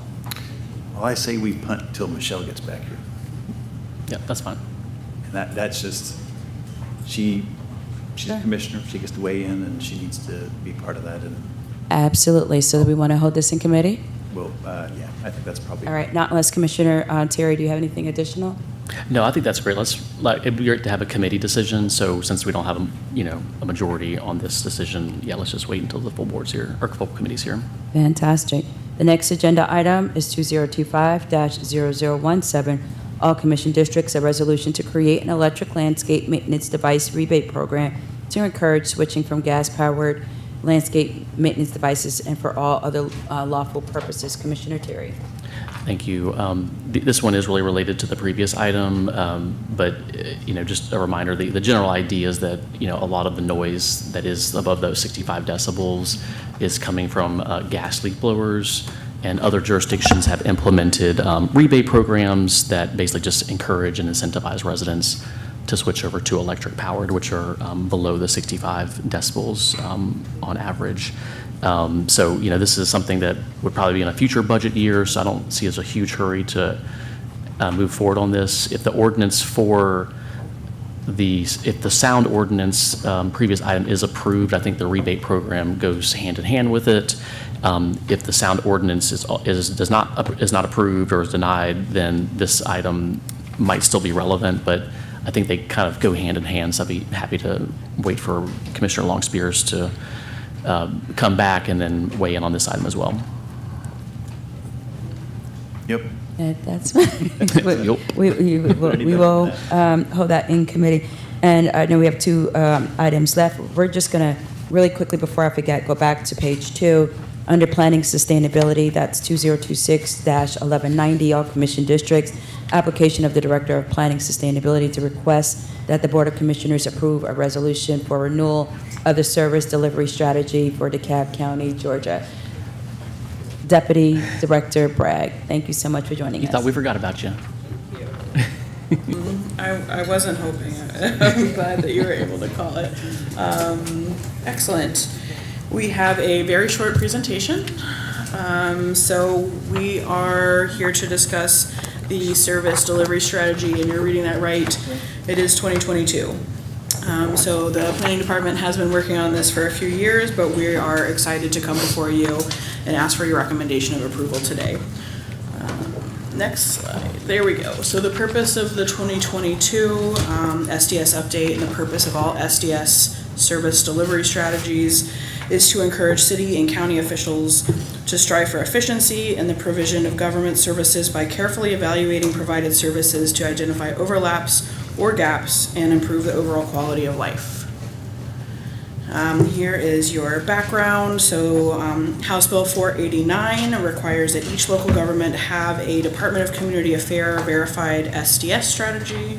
And non-compliance, what does non-compliance mean? Non-compliance potentially means not being eligible for state-administered financial assistance grants, loans, or permits, both for the county and for the municipalities.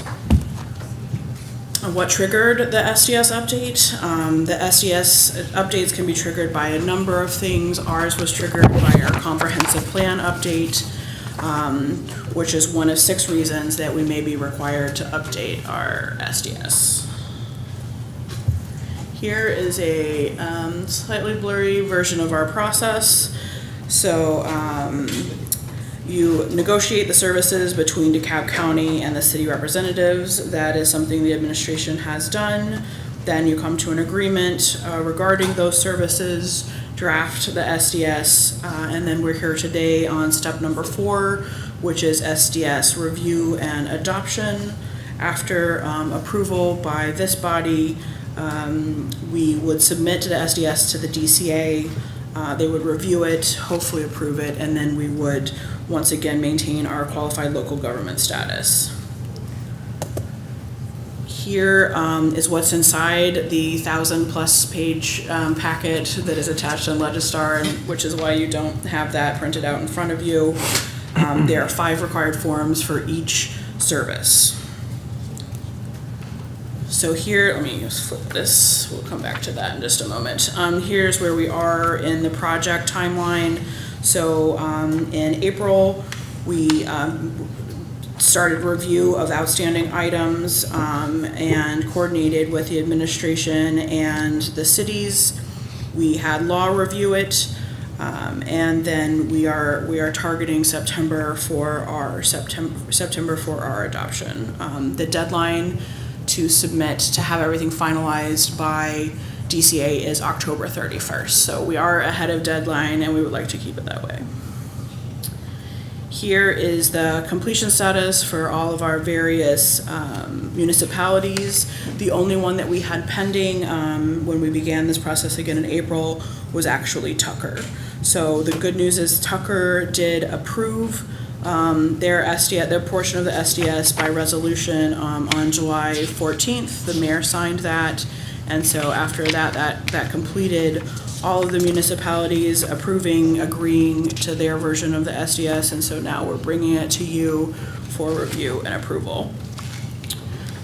Next steps, so we have checked our final IGAs, we have compiled all the city resolutions, and after approval by this board, we will submit it to DCA for review, receive DCA verification, and then again receive our continuation of our qualified local government status. So the agreed upon SDS ensures that there is no duplication of services and formalizes the working partnership between the city and DeKalb County governments.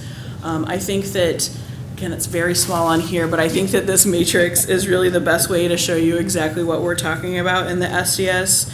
On the left-hand side, you will see all of the different potential services that DeKalb offers. Across the top, you will see the different municipalities, and then each box in the row will tell you whether that municipality is direct, meaning the jurisdiction provides its own service, DC, meaning that the counter is the sole provider of this service, or A, that the authority has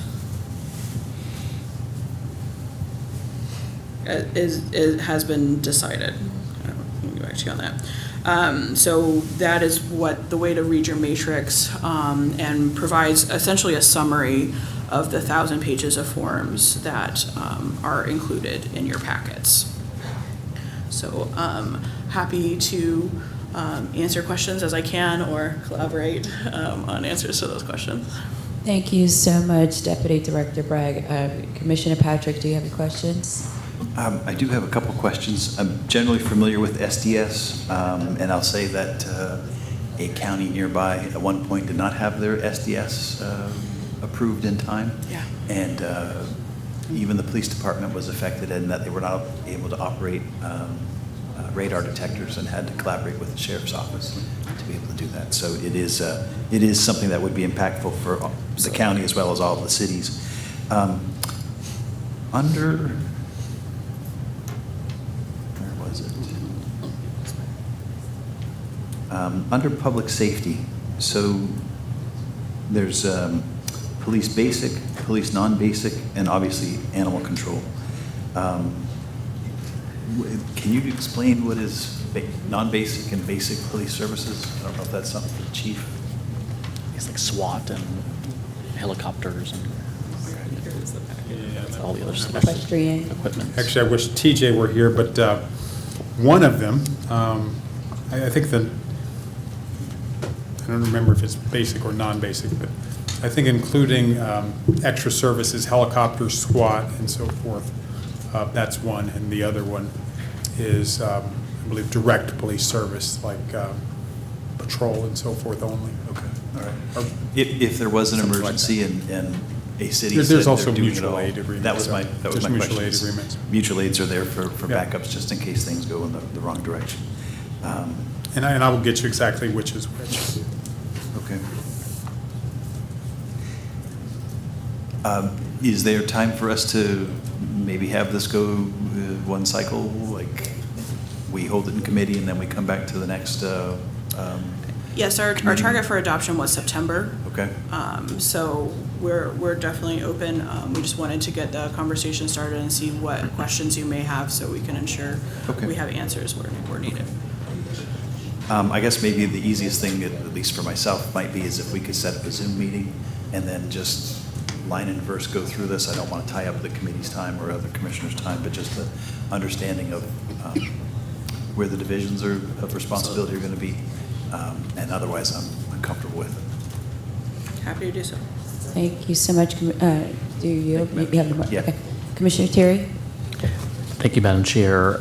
Yeah, I think it's good just to give us a little bit of time just to go over that. But I think what you said basically was this 2022 agreement hasn't changed since 2022. It's just that Tucker, I guess, hadn't finished their portion. And Correct. Was that like because of the stormwater thing, or That's that was exactly it. okay? That's exactly it. Okay, and it looks like policing is still DeKalb County. Yes, for both Stonecrest and Tucker in Okay. the current agreement. Okay, but in theory, that can be changed at any time, regardless of this SDS. One Or more does that- time? That can be changed by Yes, the city at any Yes, well, time? and there's separate IGAs, and Okay. there's IGAs that govern those relationships, how long they last, how either party can choose to exit the relationship. Okay. I seem to remember also that, I think maybe it was TJ in a previous budget kind of spreadsheet, that there are millage rates attached to each of these line items. Is that right? I don't know about each of the line items, but yes, there's definitely millage rates assigned to a number of the line items. Okay. I think that might just be instructive, so we understand, like, for instance, like Clarkston has police basic, but then there's a DeKalb County portion of that police basic. So I remember Sure, correctly, when sure. I was in So, Clarkston, yeah, I remember we paid like a 0.2 mil or something for Right, that. for certain additional services, or certain services beyond what the city provides, and I think that's Yeah. where you were, Right. helicopter and things like that, but we'll get you those. And that shows up in the general fund millage rates. Each city has a In the different, cities. each city has a The different city's general general fund fund. millage rate based on the SDS. Okay. And then maybe the only other question I had about, just out of curiosity, under animal control, Decatur and Doraville have a D/DC. So I'm just curious, is there like actually Yeah, something maybe they have their own functionally? officers. Okay, so that would just be the question, is Doraville, Decatur have something different? I think I know the answer for the police basic is that Lithonia, Pine Lake, and Clarkston are so small, they Right, they might rely on us piggyback on a for- couple other things that DeKalb Police provide, Yeah, so. probably detective, or certain services beyond the traditional patrol. Yeah, exactly. But I think just having that millage rate We can for provide each that. of the We can provide services, I that. think would be interesting and instructive for us to know. And the main reason I'm bringing it up is I think this morning there might have been a confusion from the public comment about like the unincorporated millage rate being higher and the general fund millage rate being lower. And I think it just depends on what service we're talking about, what jurisdiction. But it's not lost on me that a lower general fund millage rate also impacts unincorporated residents too. Right.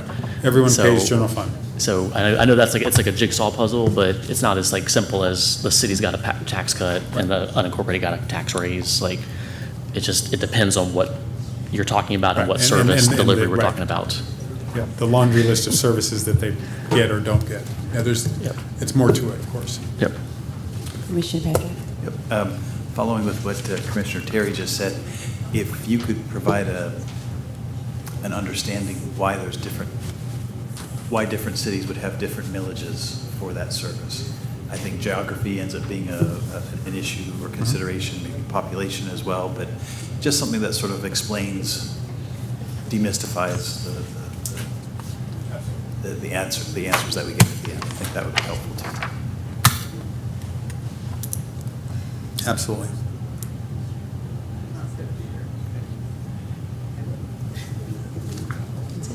You yield?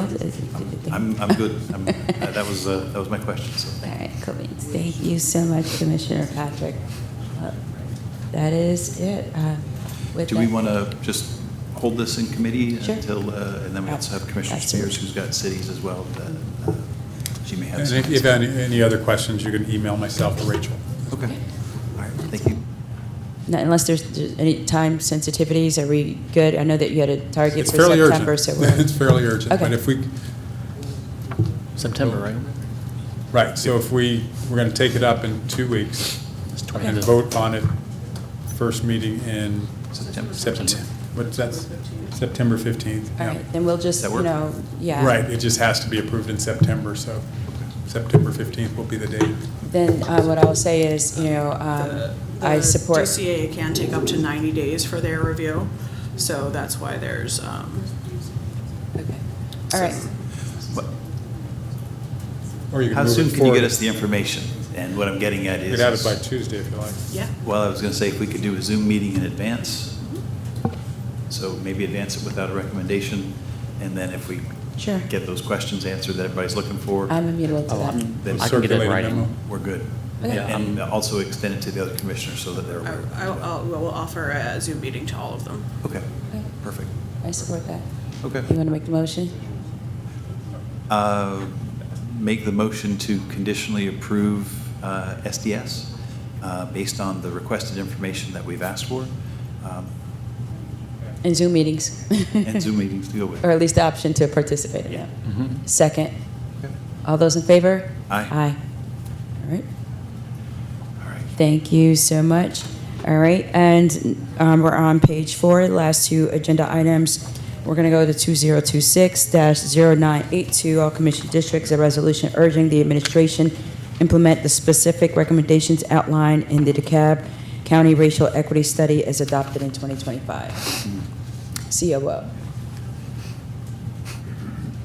And thank you, Madam Chair. And I'm going to ask that the board either postpone or withdraw this item, but I'd like to begin with just a very brief update. And we provided something in writing, I believe yesterday, late yesterday afternoon, on what the administration is doing to implement the various components of the study.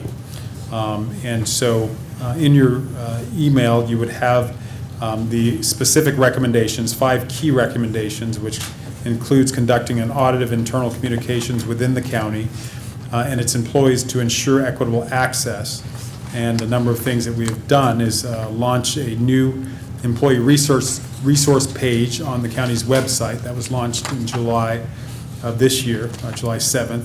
The page includes contacts for workplace concerns, accommodations, benefits, employee development and support, FMLA information, mental health, wellness, and counseling resources, accessibility initiatives, employee rights and workplace protections under federal and state employment laws, and DeKalb County ethics standards. So it's a place that people and employees can go to get those various issues that may impact feelings of equitable treatment. Another recommendation is development and adopt a policy evaluation framework that assesses and measures internal policies to analyze the impact on current employees. HR has developed a formal scope of work.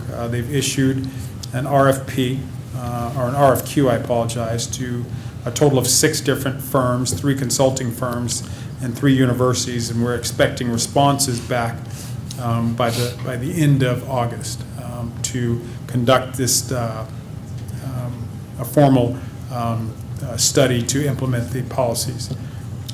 Additionally, develop and implement countywide expectations for accountability. We have implemented, really over the last year or so, training requirements, 8 hours for annually for individual contributors, 16 hours for managers and supervisors, and 8 hours for executive leadership. So that's mandatory training that is part of employees' annual performance evaluation. Develop the role of an equity officer to lead the county's internal equity initiatives. We have created a title of Access and Opportunity Officer. And that targeted hire date will be in the next probably 30 to 60 days. That's something's ongoing, and we're in the process of reviewing applications. And then complete a community equity study, and that's something that we're looking at. We've developed, I believe, a scope of work and shared that with consultants. So, you know, we're working on all of these things. We have very significant concerns on some language issues, but it would be our recommendation to allow the administration to continue to work on these for us to provide briefings. But I don't think that passing this resolution is necessary. Thank you. All right. If you could just give me a quick second, Commissioner Terry, because I know you're a sponsor of this, and I am of the initial, putting forth the implementation for the initial study, not opposed to looking at language where it could be known as and referred to as something different, but still incorporating those elements of concerns without using specific language. I'm amenable to that. But then also very much want to see, as we're considering those companies and putting up RFPs for the implementation, consultants, who those individuals would be, and to be a part of the process. I want to, as a committee member, I want to allow Commissioner Patrick. Lord have mercy, it is getting late, It's y'all. it's the beer. You know, It's the beer. you know, it is not getting sleep after getting a teen ready to go off to college in 2 days. That's what it is, you know. Yeah, that explains And I'm starting to get, empty nester brain here. But Commissioner Patrick, do you have anything that you would like to add first? One, I want to say I appreciate the conversation because that is a relevant factor. Here in DeKalb, we are one of the more diverse areas in the country. And so we do need to be sort of mindful and acknowledging that different cultures, different backgrounds may not always work well. And we need to encourage people to sort of step outside themselves and realize, particularly at the government level, that it's whatever the personal stuff is, the residents are number one, the businesses are number one for delivering those services. If we are hitting the metrics, I think that I would be comfortable pulling this one back.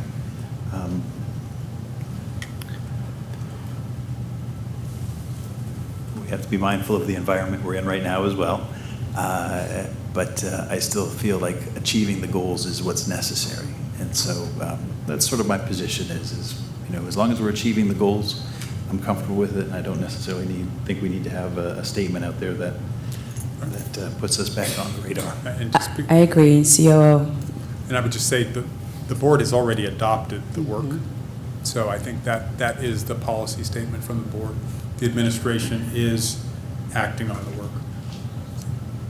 Commissioner Terry. Yes, thank you, Madam Chair, and thank you to former Commissioner Larry Johnson and Commissioner Messiah for being leaders on this particular work. I was proud to support the original study from the Partnership for Southern Equity back when Commissioner Johnson introduced it, and then wholeheartedly support what Commissioner Messiah introduced last year, which was adopting the actual study, and then, of course, the next steps in the study. And so I think what I heard from CEO Williams today sort of really addresses what the spirit of what we were trying to achieve and what we have to work on. So I really appreciate you and Madam CEO for working on it. I'm excited about the access manager. I think that's, you know, a perfect opportunity for us to move forward a lot of the, you know, the things that we want to implement and continue to work on.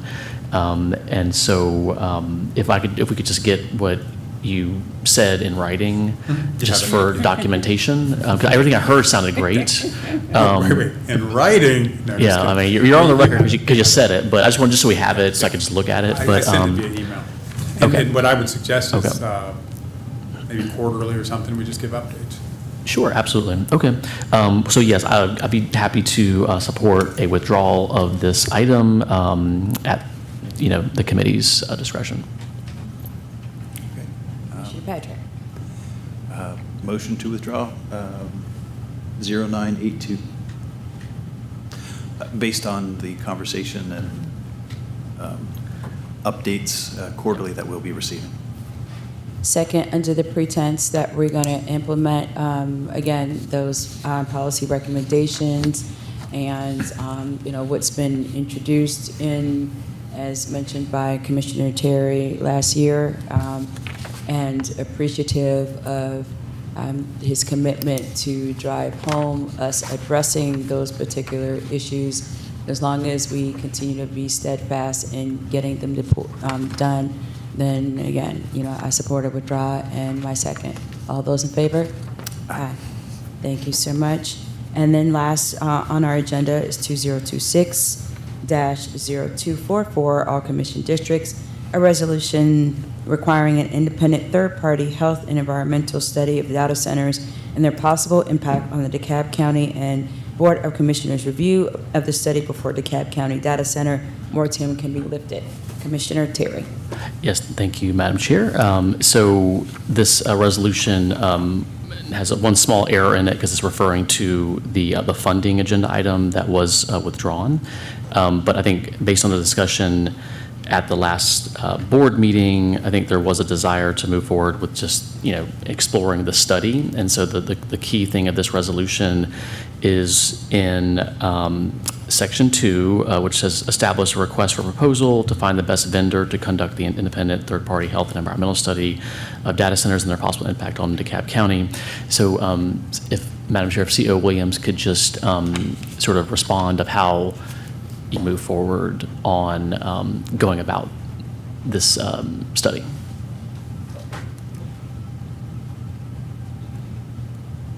If it were approved, I mean, we would, our first would be to look at universities, quite frankly, because there are policy exemptions that allow us to move faster.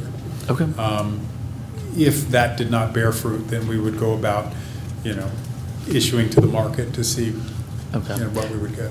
So maybe would an RFQ be the approach? Probably, I mean, for I would- seeking out universities Right, or, right. you know? I Most guess- likely, but we would work with purchasing to see what is the appropriate procurement tool. But the first step would be looking at, and there's a number of, you know, universities locally that would probably be eminently qualified for it. Okay. So, Madam Chair and Commissioners, I'm happy to tweak some of the language in Section 2. I think that's the key, the meat of it, of removing the previously withdrawn agenda item, and then just, you know, whatever language purchasing would suggest on how they would go about seeking the vendor to do the study. If it's an RFQ, RFP, or, you know, something like that, I would open to any edits to that. But other than that, everything else is still the same, you know, sort of fundamental aspect of just saying we should do the study. Commissioner Patrick. Thank you, Madam Chair. First, I'd like to have Commissioner Spears here as a committee member weigh in on her take on some of this. I would say, rather than having this something focused around data centers in particular, or any other particular user within the county, is just simply say this is intended as a baseline study for the county.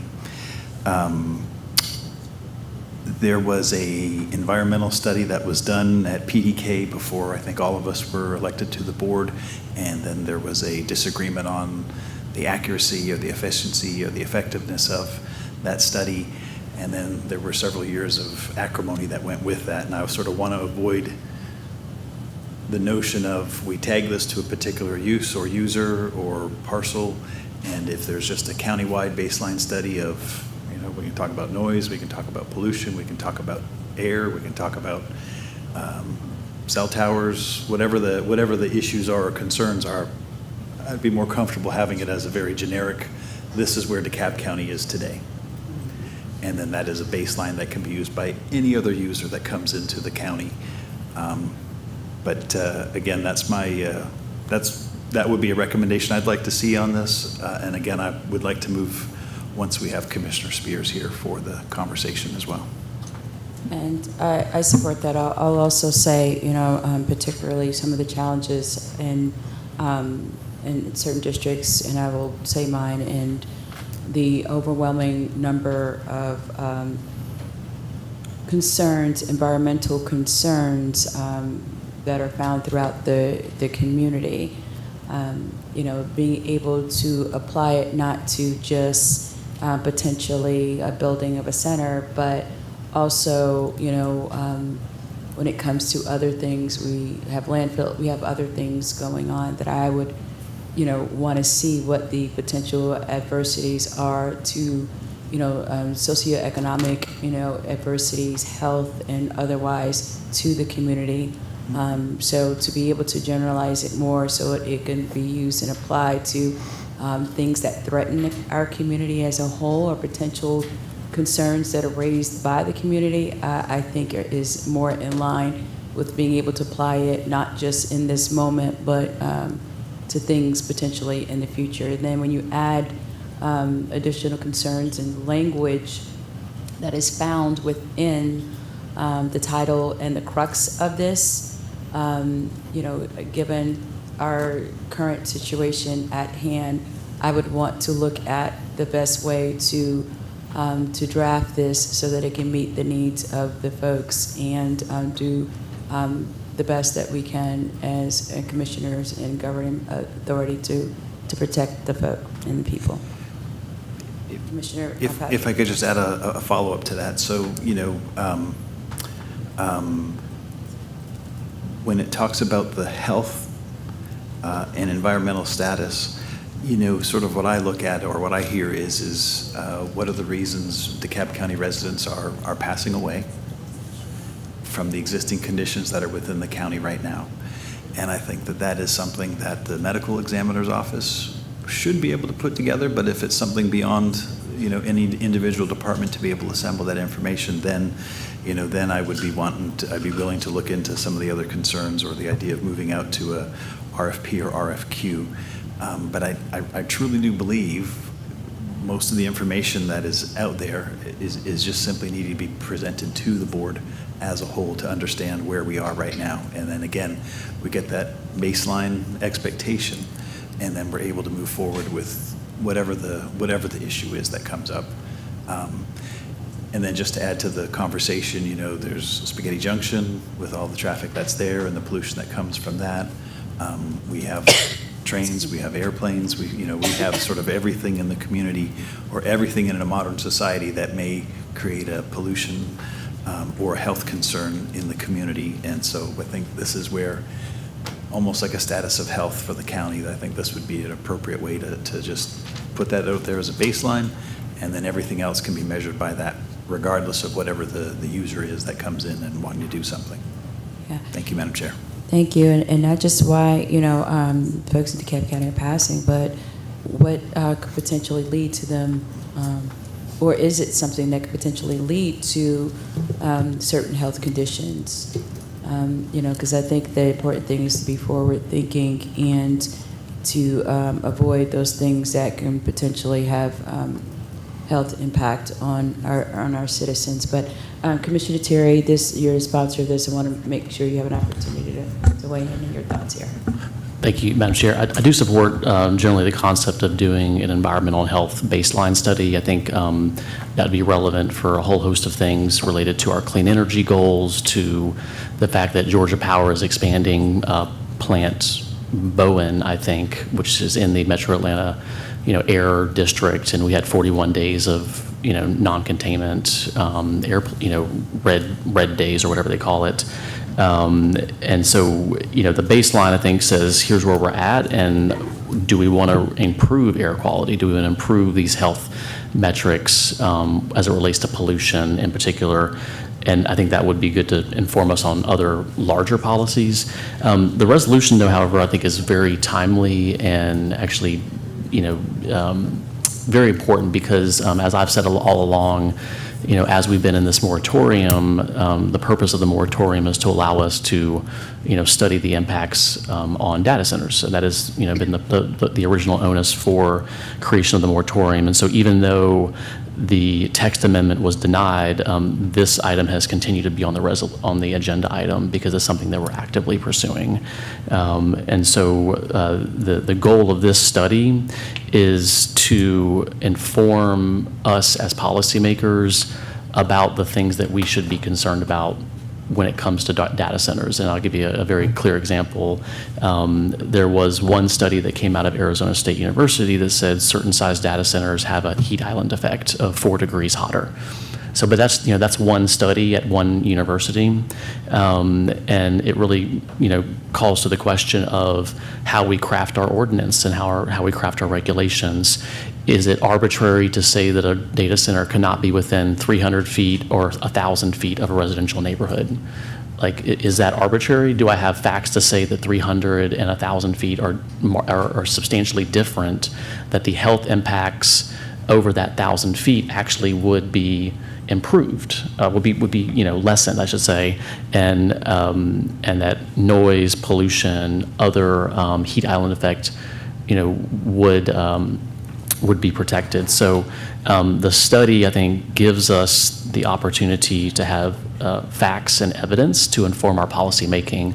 A good example, Commissioner Patrick, is when we were working on the small box discount retail ordinance. I know Rachel worked on that as well.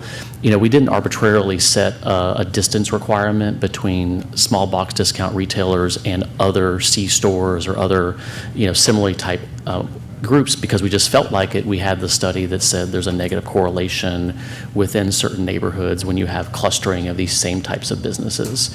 And so the study gave us, the evidence and, just the information of how to craft an ordinance and a policy that protected the neighborhood.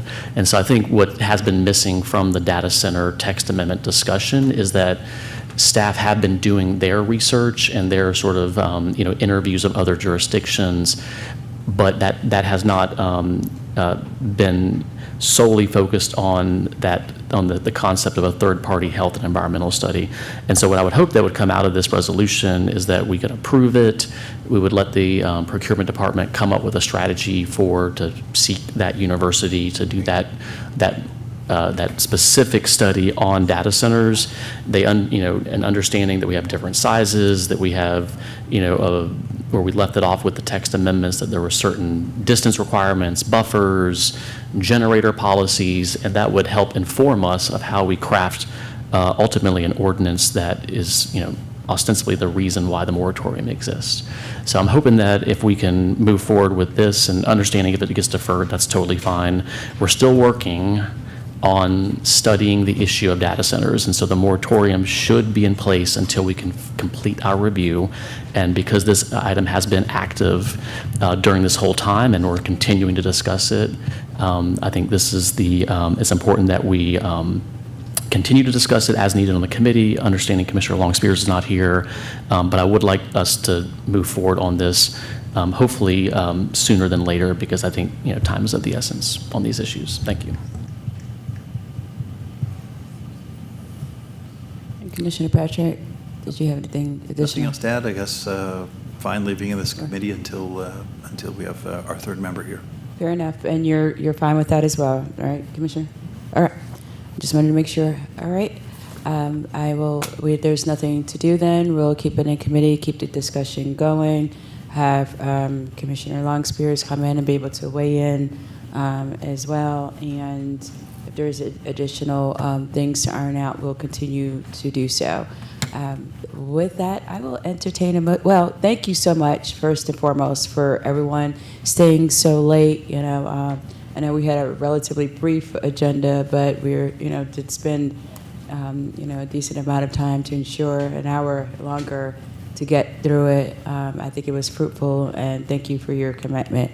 I will entertain a motion. Motion to adjourn. Second. All those in favor? Aye. Thank you so much.